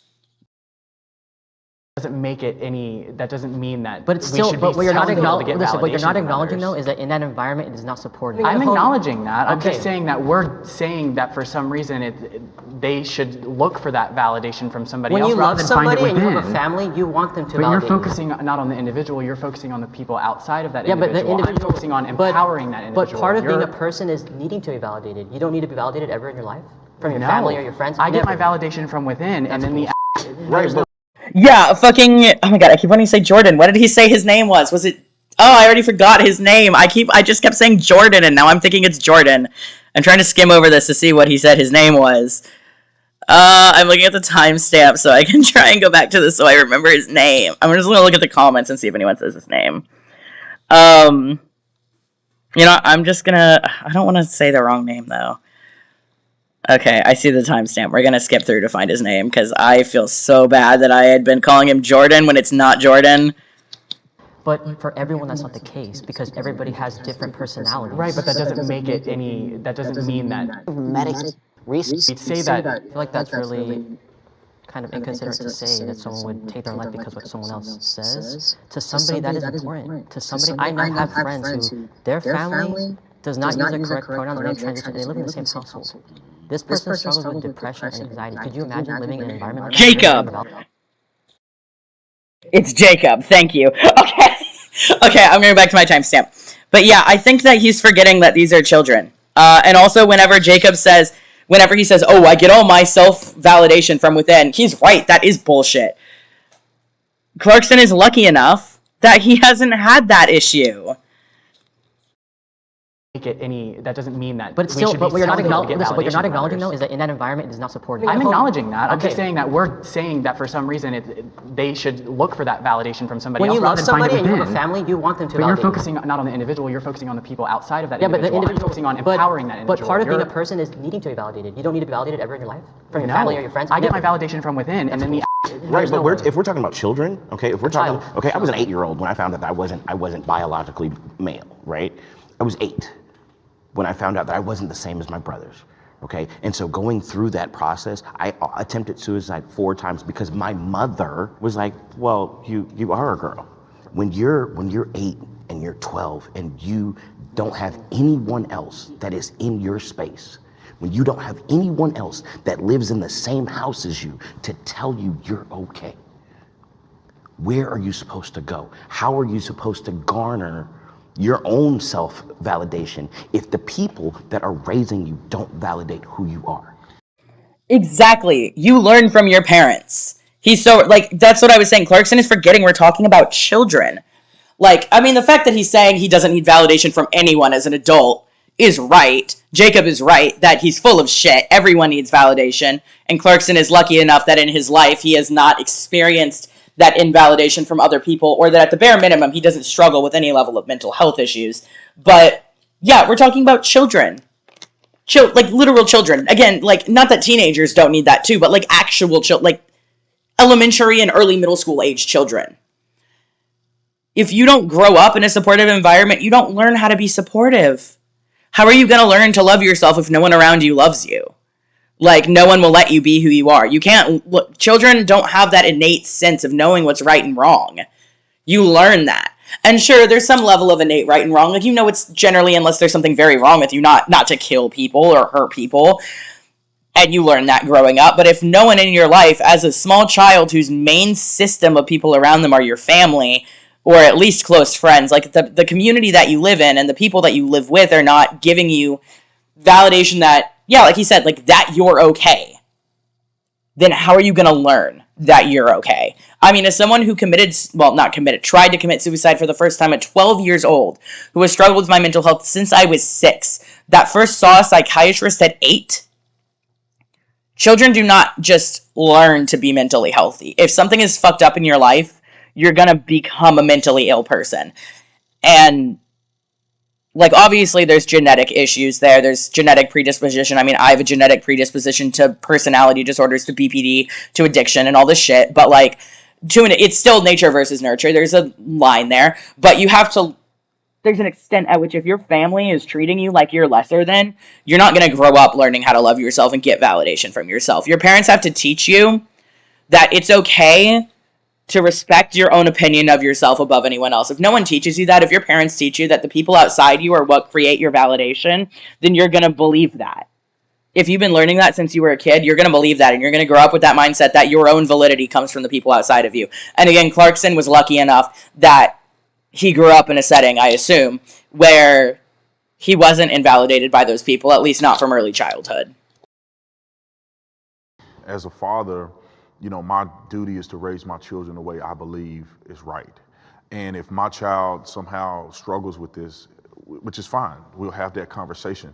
But I'm going to let it play out the way I believe it should be played out. And at 18 years old, you can do whatever you want to do. If you don't want to wear dresses, that's fine. I mean, just wearing it, if you want to dress like a boy, don't make you want to be a boy. Don't mean you have to be a boy. My mom was a tomboy, and my mom had me and my brother, and she's a woman, you know, and she lives like that. But, you know, you may want to dress a little different. Maybe a boy want to do cheerleading or something like that. Right. But that don't mean you need to transition to something else. So I want that to play out until my child is old enough to make that decision on their own.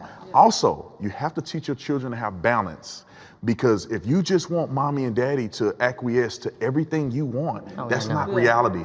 You have to understand that mom and dad may not see me this way. They love me.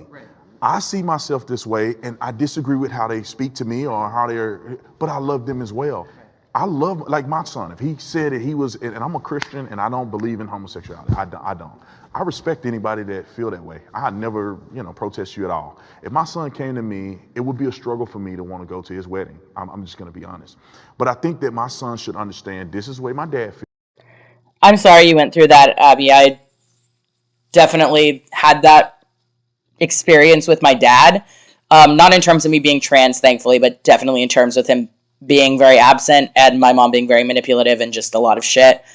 Yeah, you're right. There's consequences to not validating your children, and you can validate the way they feel. I mean, not in regards to trans issues. You should validate a child's gender identity. Like, if I had a kid that said they were I don't want kids, but let's say I had a kid who said they were cat gender, right?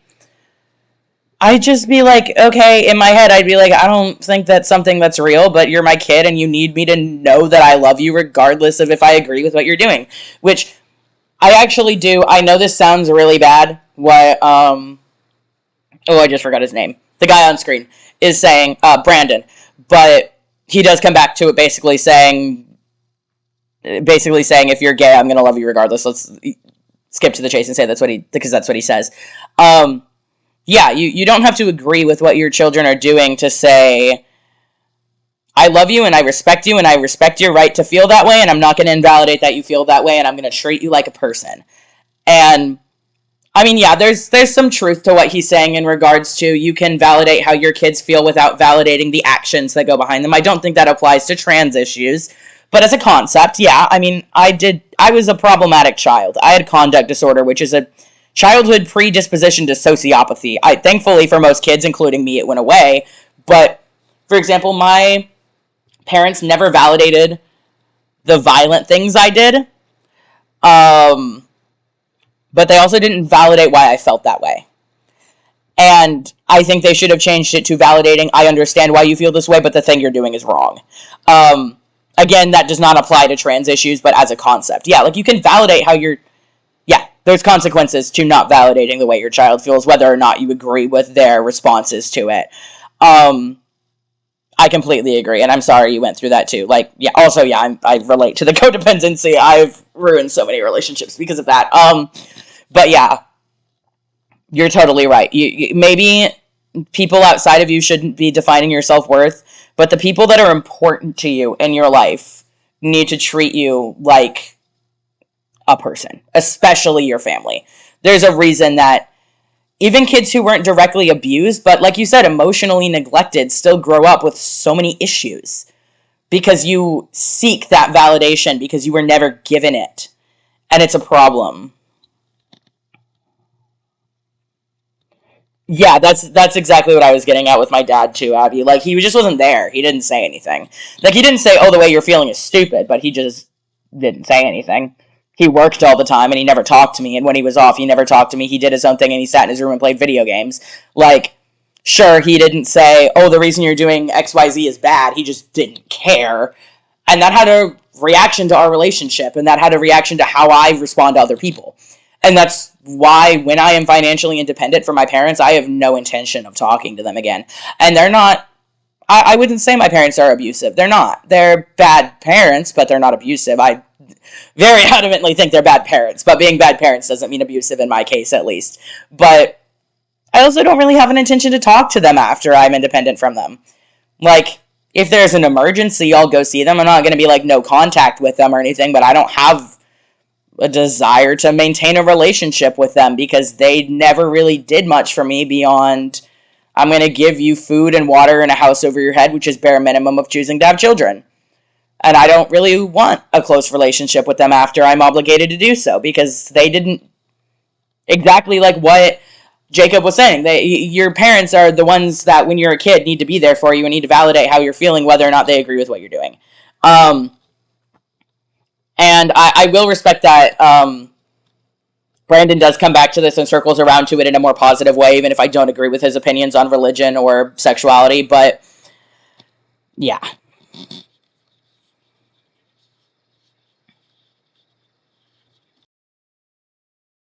I love him. This is the way I feel, and we have mutual love. And that don't mean I hate you. That just means we disagree. And I wish that same sentiment would be, and I think it's the same on this panel. Like, there's no hate in any of this. Right. I love every single person on this side, and we may think of things differently, but we love each other. It can't be one-sided. I am lucky.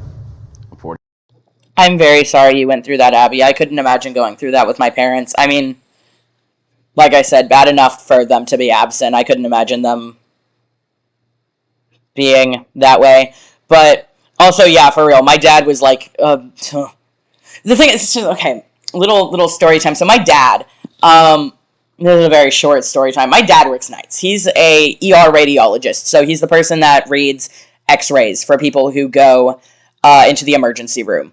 And he's the boss of his job and has been basically my whole life. He's like the quote-unquote like main, I guess like he's the main person that shit goes to. And he works nights. Ironically, he started working nights to supposedly spend more time with us so that, because he gets more time off. He gets 2 weeks on, 2 weeks off. He has since I was a kid and he still does now. I maybe see my dad whenever he's off. And mind you, I live with them at almost 22 because I'm not allowed to move out, which is a whole other issue. 2 times a week for a good 15 minutes. Because when he's off, you know what he does? He has his own room in our house, by the way, with a lock on it. He plays video games at 52 years old. He sits in his room. We don't even know when he's awake half the time because he won't leave his room, which he works in because he can work from home because he looks at x-rays. He just gets them sent to his computer. So there's times when I assume he's asleep at 9 in the afternoon and just slept in, when in reality he's been awake for 5 hours and has been playing Uncharted in his room since 4 in the afternoon. And he's done that since I was a kid, which is really ironic to me considering he says he works nights so that he gets more time off to spend with us when the only thing he does is play video games. He fucking, okay, this is a whole thing. Basically, my dad is a liar and a narc, so we love that for him. We're going back to this. Also, I love Lucky, by the way. I love, most of the people, even other than Clarkson, the Mormon-looking dude. I actually really like most people. I have mixed feelings on Gilbert. But even Brandon, I don't even really dislike. I disagree with him on a lot, but he obviously loves his kids and respects them, which is, more than I can say for my parents. Oh, that's awesome, Abby. I'm proud of you. I'm glad that you've, maintained no contact and you're supporting yourself and stuff. My dad is trying to help me get on disability so that he can stop paying for me because I'll be getting housing support and my own medical insurance, and I'm like trying so hard not to split on him because I know if I do, then he's going to stop helping me get on disability. Because as soon as I get on disability, I am not talking to him again. I mean, like, if he gets in a car wreck or something, I'll talk to him, but I'm not gonna, if you text me, I'm not gonna answer. My only obligation to him right now is he pays for my medication and I live with him, so yeah, I definitely I can't work long enough to move out, and I don't have credit, so I can't co-sign, and I can't physically, like, as in I'm disabled, work long enough to afford an apartment. So, yeah, but as soon as I get on disability, my dad gets to say fuck off. I just have to pretend I like him for, like, the next 6 months while I wait for disability to go through.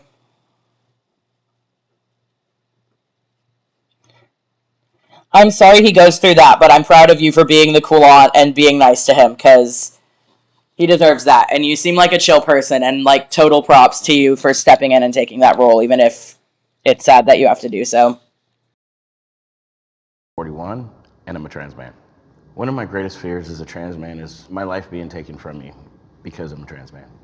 Transitioning in a black neighborhood with gang members as neighbors, they weren't having that. So the more that my body started to look a lot like theirs, I was challenged on a regular basis. I was beaten up because someone recognized me from prior to my transition and approached me and confronted me and called me a liar and told me I was a bitch. And I, out of safety, was like, I don't know what you're talking about. And they cold cocked me and I lost a front tooth. I grew up with a positive father figure.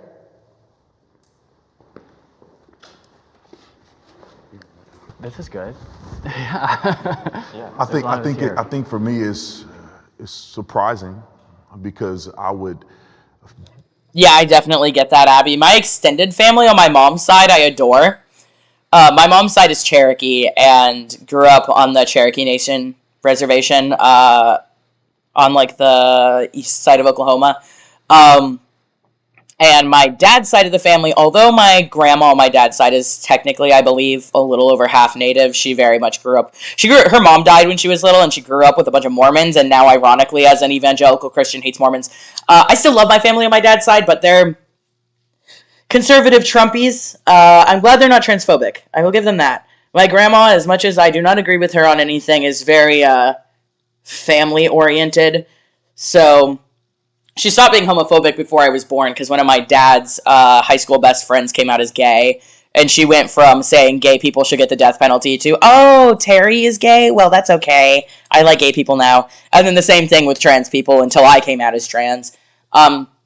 So, you know, props to her for that, even if she had some stupid opinions before that. But, yeah, my dad's side of the family I don't really like being around. My Uncle Tony is cool, though. He's the only other atheist in my dad's side of the family. My dad's side of the family is very large. Yeah, anyway. I get that. There's parts of my family, specifically my mom's side, that I miss and love, and they're awesome. And then my dad's side of the family that I love you because you're family and you haven't exactly wronged me, but everything that comes out of your mouth is complete bullshit. So basically, I avoid Missouri. It sounds like misery for a reason, let's just say that. I don't think I've been to Missouri in like 5 years. Because I last time I went to Missouri was right after I came out, and right after I developed more severe PTSD.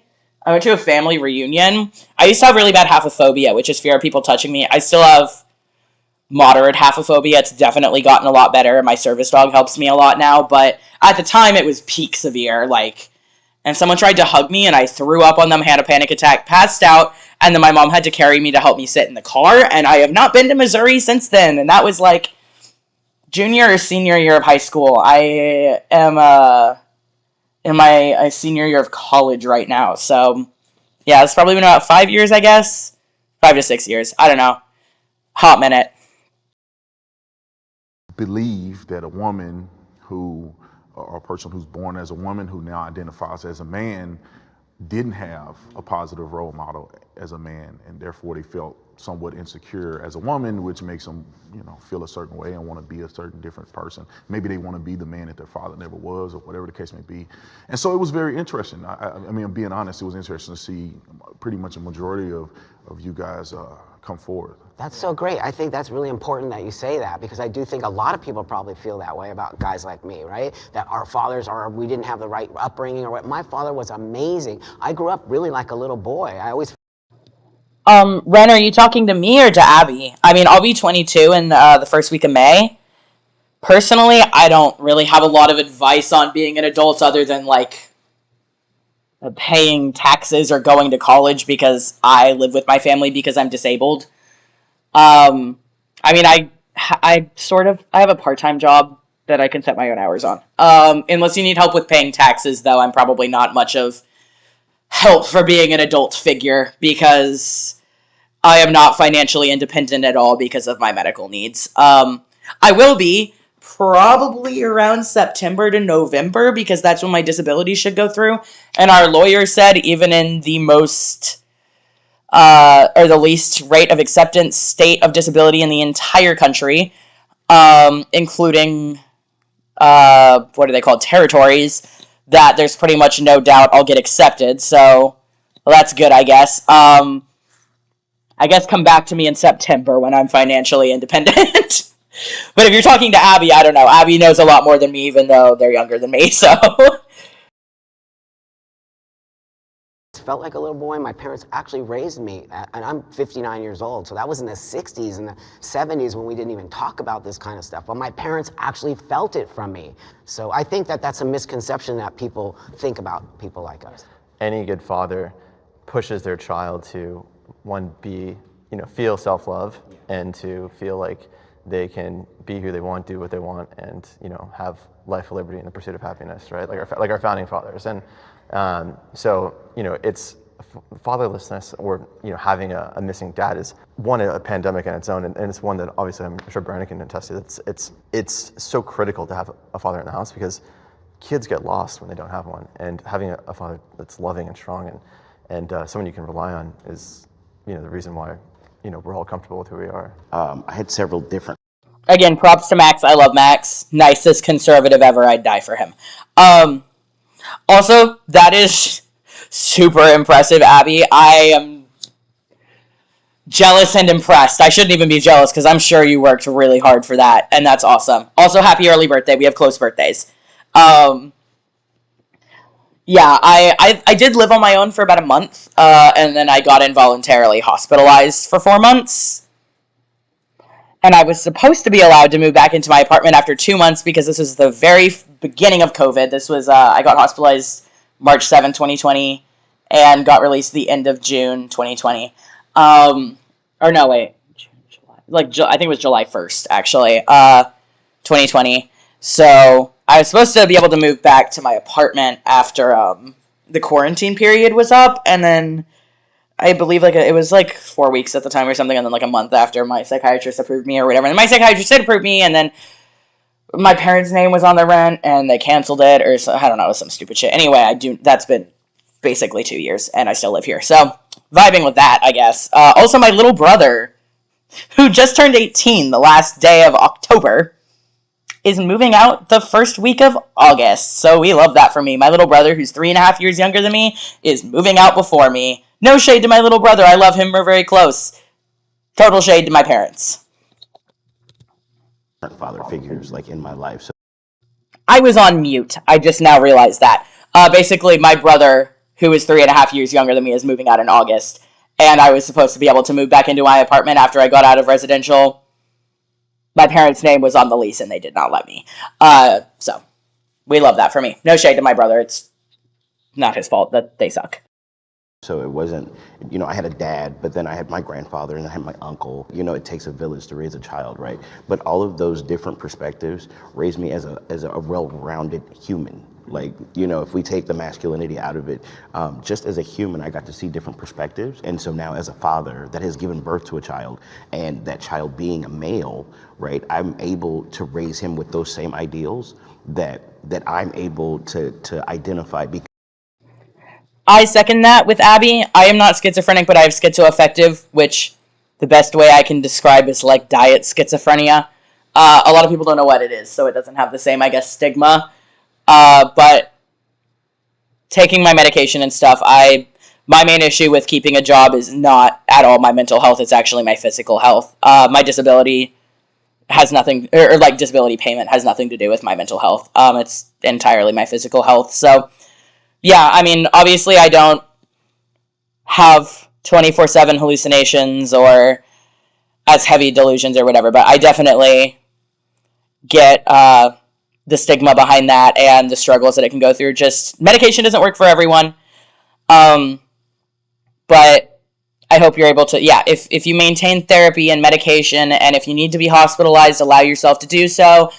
Be honest with employers. Be upfront with them when you go to interviews, and just be honest, be open, take care of yourself, take your medication, see your therapist, all that shit, and you should be okay. Unfortunately, a lot of the time that's a problem is because people, either the stigma with it, and their employer is unaware, or because a lot of, unfortunately, whenever it comes to psychosis disorders, people do tend to miss intentionally or unintentionally medication a lot, which has been a problem for me. We love that for me. That's actually not related to the schizoaffective, but you know what I mean. Yeah. But yeah, just take care of yourself and be honest, and you can do it. Yeah, I get that, Ren. I do not. I'm actually going to have a nurse come bring me my medications when I move out.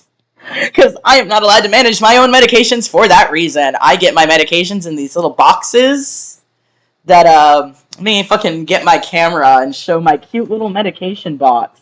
Because I actually have these very cute little medication boxes. I actually recommend them. If you are being given medication daily, you can get them on Amazon. Here, wait, let me get my camera's not connected to my laptop. It needs like a thing to be plugged in. I recommend these. They're really awesome. They can be put in, they go in like a little thing, like all together, and then you can take them out daily. That is Discord. That is not OBS. Where's my camera tab? Here we go. Oh, where's the camera button?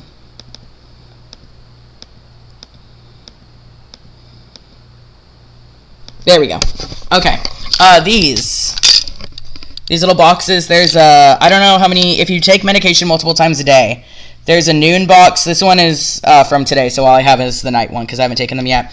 And then morning box, which is bigger because most people take more medication in the morning, noon, and then night. And they have this little container. I don't have it because my mom puts my medication in it.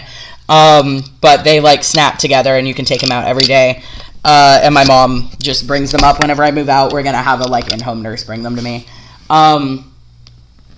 Yeah, I recommend those though, because medication is definitely important. So if you have anyone at all to help you bring medication, there's a lot of different kinds of medication boxes like that. I have another one too that I don't use as much because it doesn't have a new, and I take my pain medication 3 times a day. But they are easier to keep together.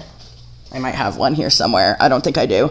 But yeah, there's a bunch of different kinds of medication boxes like that. So that pop out and have sections. So if you are unable to get your medication given to you at all one time because of not having people trust you with it all at once, I recommend look up like daily medication container or like individual medication container or whatever. I don't know where my mom got those. My psychiatrist told her about them. But just look up like daily medication containers and you can probably find something where they pop out. And obviously that one has 3 sections. There's ones with 2 sections. There's smaller ones. I can't find my smaller one because I don't use it anymore. Yeah, there's definitely solutions to that. If you cannot be given your medication all at once, because yeah, again, I can't because I have that. So yeah, and I mean, I put stickers on them. This one doesn't have stickers on it. Also, these are, they have days on them, and they're color-coded. This one, okay, well, apparently my mom does not give these to me on the right day, because this one's a Sunday, and it's Friday, or it's Thursday, I guess. Technically, it's Friday. Anyway, there's solutions to that, and I would look into finding a way to be having it given to you daily, because especially with psychosis disorders, missing medication is a really big recipe for disaster. There's definitely solutions to that. Okay, sorry for the side topic. I just wanted to get that out there because medication is very important, and I encourage you to take your medication and find solutions. Okay, let's get back to the video. Because of the father figures that I had. I didn't have my father growing up. He was not present in my life at all. So it showed me that some men can step up, like my grandfather and my stepfather, who have taken me in and showed me how to take care of myself, how to be, you know, strong and dependable. And all I've been able to do is give more love to all people that I interact with. Right. So it was really important for me to have those figures. I think this is a really important thing to show people that are watching this, because a lot of times I feel like we can blame any issues in society or anything that arises on the generation that came before us. So any issues that arise in our society, it's like, there's not always a reason why it's happening. We just need to address the issue and solve it. I grew up with all women. My parents were divorced, and I lived with my mom. I had my aunts. So I was raised by women, but my dad was there sometimes, and then my stepdad took me in as his own, so I had my stepdad as a father figure. I grew up with all women as well. My mom used to tell me I have to be your mom and your dad. So like there would be times where I got both. Like she was super sweet with me or really strict on me, and like she taught me a lot as well. Like growing up with women, it taught me a lot of vulnerability. No, when you were talking to, I was like, I relate to you very well. But yeah. I'm Jacob. I'm 27 years old, and I'm a trans man. So the relation with my dad and how unsupportive he is has been a challenge for me, but it's something that I've learned to grow past. And I encourage everyone that even if you don't have a parent who is supportive, to still be authentically yourself, because your life is meant to be lived for you. And I think that choosing my happiness above all else has made my life that much better, and I wouldn't change anything. Even though he wasn't supportive, I still wouldn't have him here. I second that. You can't go back in time. I can't make my dad be a better dad when he was a kid. I can't make him be present. But, you know, I mean, he did what he did. He ignored me like he did. And I don't, like I said earlier, I don't want him in my life for that reason. I don't want to waste time on that relationship. That's a good idea, Ren. Yeah, that's a really good idea. A lot of people do carry, like, cards that have their medical issues. Like, I have an ex who had epilepsy, and he had a little bracelet that said epileptic and, like, some information and shit on it. That's a really good idea. I support that. Yeah, I totally agree with Jacob there, though. As an adult who didn't grow up with a super supportive family, now as an adult, I can make that choice for myself, and I wouldn't change it. That's why I don't intend to pursue a relationship with my dad really at all, or my mom very much, whenever I'm independent. So props to him for not trying to change the past and just moving on and being himself without expecting, expecting anything of anyone else. Listening to all your guys' points, I would definitely say, yeah, I did have a father figure. He was in the Marines. And he has this very, like, toxic masculinity mindset. A lot of anger built up that I can definitely tell he suppressed, you know, in the Marines, because that's what he was taught to do. That's what the Marines are about. He always carried that with him, and I think that's what he tried to instill in me and my siblings at a very young age, which made it hard for me to be vulnerable with myself. And I just saw a lot of anger issues that were, you know, very violent sometimes. And since coming out as trans, I feel like he's been more willing to understand me more and trying to figure out who I am as a person. Alrighty, have a good day at school, Ren. Take care of yourself. Card idea is a great idea. Keep an eye out for the med box. Definitely helped me a lot. Yeah. No, I was just responding. Basically, Jacob said that his dad was not super present, and he was decided to no longer pursue that relationship and just be who he is for himself and not for anyone else, and I was just agreeing with that. That was really it. Person. And because of that, I feel like our relationship has definitely got a lot stronger since then. I can't imagine how difficult it is to come home and then try to be vulnerable after suppressing so much pain and hurt for years. So it's good to hear that, you know, he's learning and kind of evolving and opening up. That's something where, you know, you guys were talking about vulnerability, right? And it's like there's times when it's good to be hard. I don't show emotion as much as I'd like. Also, I just want to say again, I may not agree with Max on everything, but I love him.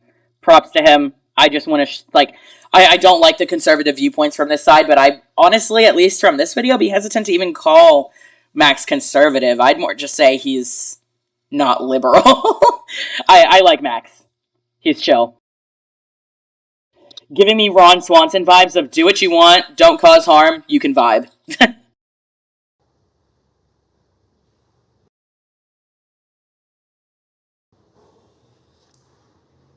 I definitely have sensed and noticed since transitioning that being on testosterone has made me cry less, which is very interesting because I believe that before I transitioned and started taking testosterone. Alrighty, well, good night, heart. I hope it's not lagging too much for you to not hear this. I feel like not being able to cry as much, it makes me like, I'm like, damn, I wish I could cry right now, but it's not gonna happen. Hi, I'm Gibby and I'm a trans man. Before transitioning, I guess only presented as lesbian, but since transitioning, I've been able to be more comfortable with my sexuality. This is also reminding me to do my testosterone, so there may be a minute where I want to say something and don't because I'm doing this. It's going to take like 2 minutes. Definitely seen on like dating apps and stuff, a lot of conservative men fetishizing trans individuals, and it's interesting because a lot of the time they say that they don't identify as gay or, you know, within the community, and yet they're fetishizing my community.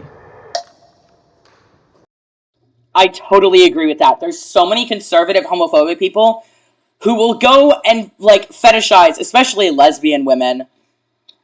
And then they'll be like, ew, gay people, but then they'll go watch gay porn, and I'm like, you need to like pick a fucking side, bro.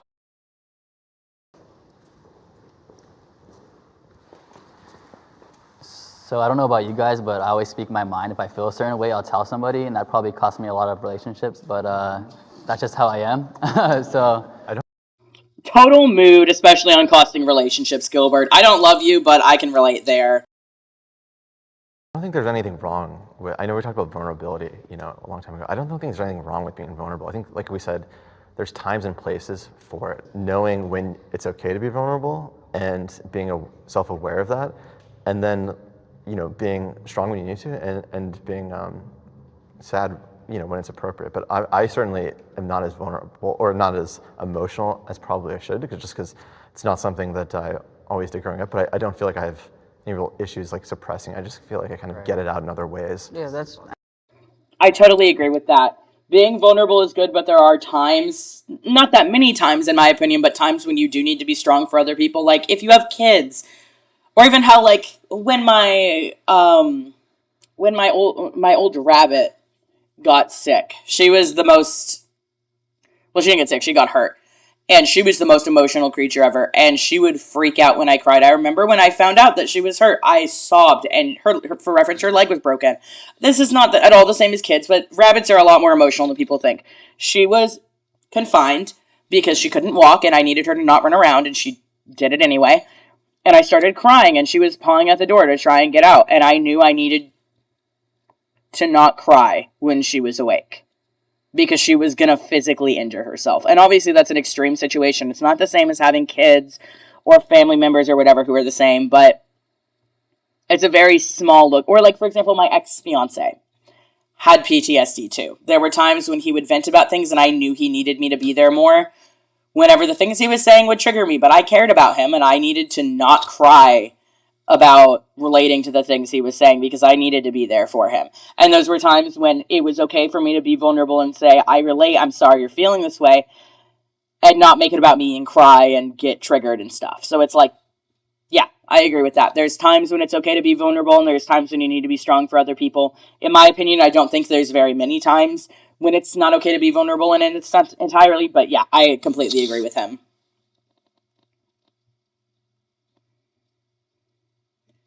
I'm sorry that happened to you, Abby. Yeah, I mean, obviously I wasn't there for that. I don't know what the proper response was, but, like, you're totally right. Yeah, like, there's... being vulnerable is good, and there's times when you need to do certain things and do other things. Yeah. And I'm sorry you went through those two things at the same time. Or at all. I mean, that's great you look at it like that, because I believe for me, like, my personal experiences, like, because I was wanting, you know, to transition at a very young age, and my dad being in the military, being a veteran, he would see me being vulnerable at times, and he'd be like, well, don't you want to be a man? And that would make me feel like, oh, am I not supposed to be vulnerable anymore? Now that I'm going to transition. And it was just like very hard for me because, like I said earlier, it was hard for me to have that father figure at that time of my life.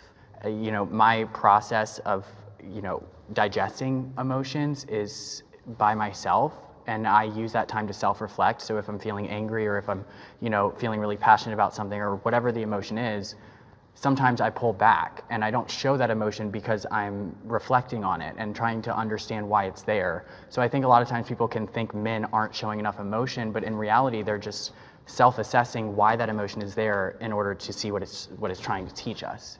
Right. I think. I don't disagree with that. I do think some of the things he said earlier make me think that the way he's saying that is not in a way, and I agree with. But that statement in and of itself, I don't think is wrong. Although that being said, it can cause issues, again, in that relationship I mentioned.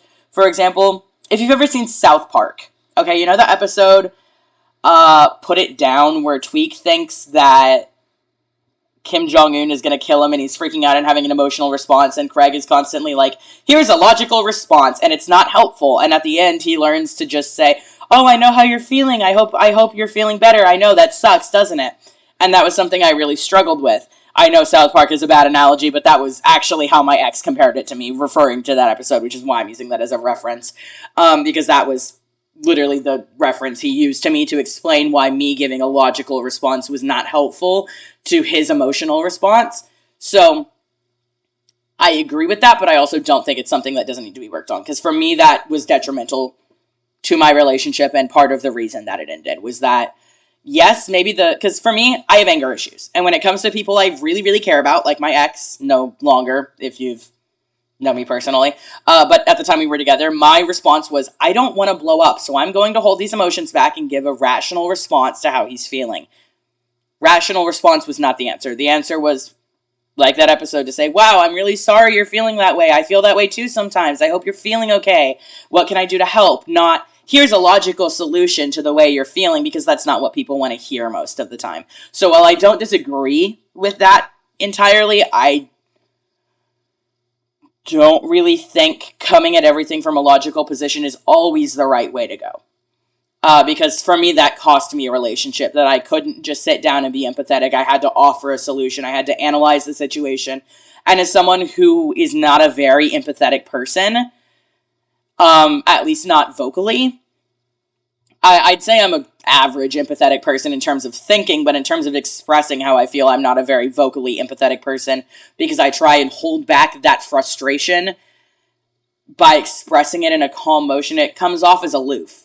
It comes off as, I don't care about your feelings. It comes off as, I don't care how you're feeling, here's the solution to how you're feeling. Not, I care how you're feeling, so I am offering a solution. Because when someone's in an emotional mindset, they're not going to think of it as, you're being calm and rational and not showing emotion because you want to help me and not make it about yourself. You're doing it because you don't understand how I feel.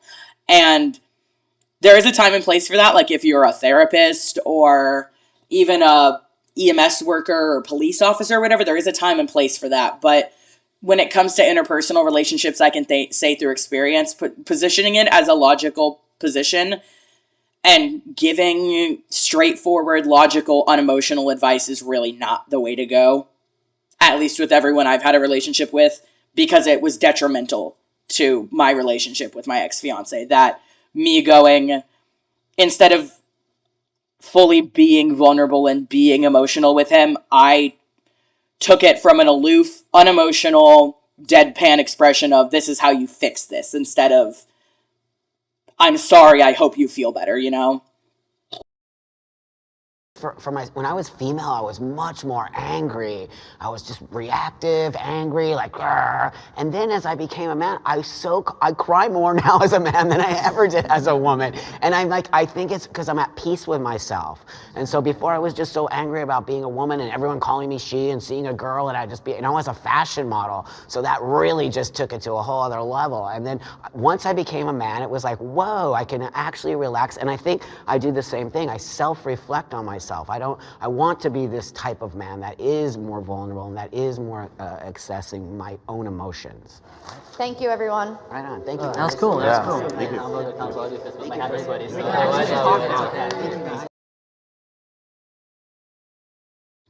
Yeah, so that's the end of the video. I'm gonna end the live here. I might come back and do I don't think I'm gonna come back and do a live tonight. I may or may not, depending on if I go to sleep or not. But I might end that here just because I upload these after. But yeah, I definitely think, other than that thing Clarkson said at the end, which I think is a good self-reflective position to take, but maybe not the best in terms of relationships. I did not hate the conservative people as much as I expected to, again, excluding Clarkson, who was just, I think my point stands, that he was doing what he said he was doing. He was coming at it from this is a me coming to it, and generally, I think coming from, I mean, if you guys have seen any of my TikToks, or the, 2 commentary things I've made, 3 commentary things I've made, that I prefer to come through things, I think ration over emotion, when it comes to an argument or a debate, is the best position to take. But when it comes to interpersonal relationships, I don't think that's the case. Again, because that has been detrimental to my own mental health, to the mental health of the people I care about, and to my relationships. So, yeah, I think the conservative people in this did, especially Brandon and Max, definitely had some good things to say that made me think. Minus the hormone replacement thing, love all the shit that, or not hormone replacement, hormone blocker thing, love all the shit that, that Buck said. I really just think that this was, again, minus the passive-aggressive comment Brandon made about, I'm not sure who not passing at the beginning, and, Clarkson's general insensitivity. I think that was actually a very, productive way to put it, and I'm glad that people watched, because like I said, the reason I did this live was because I wanted to leave a comment on that video, and I just could not get everything out about how I felt about it. So yeah, I hope that was insightful to, I guess, my views on trans issues, as I have been heavily criticized for them, both on YouTube and on my other platforms. So I hope that was insightful to anyone who may be watching this later, or to the people who asked during this live. Yeah, I just hope that was both, and also hearing the other side. I think it's good to talk about these things, like what Buck said. Actually, a lot of the younger, I guess, trans people are not really willing to have these conversations. And as someone who, despite being in the more middle section of the trans demographic right now, even my age group of 20, 30-year-olds really don't seem super willing to have this conversation. So I just think, I hope it was, because for me, it was a breath of fresh air to see this video. So, yeah, hope that was useful to anyone. Y'all have a good night, whether you're watching this now or in the future. If anyone made it to the end of the video after me uploading this, thanks. Don't forget to, I guess if you're watching this later, subscribe, because, self-promotion. We love this for me. I'm gonna have a drink, because Sharkbait fucking left an hour ago, and I still need a drink. Probably not an hour ago. Hot minute ago, and I still need a drink after the shit they said. And on that note, don't stigmatize addiction. Y'all have a good night.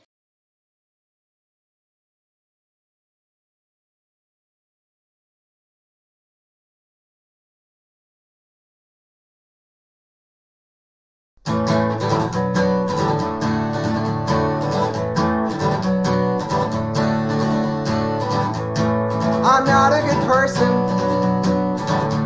Ask anyone who knows me. I'm mean and bitter and a failure at everything that I say I believe. I'm not a good person. Ask anyone who loves me. I never write, I never call, I never think about anyone at all.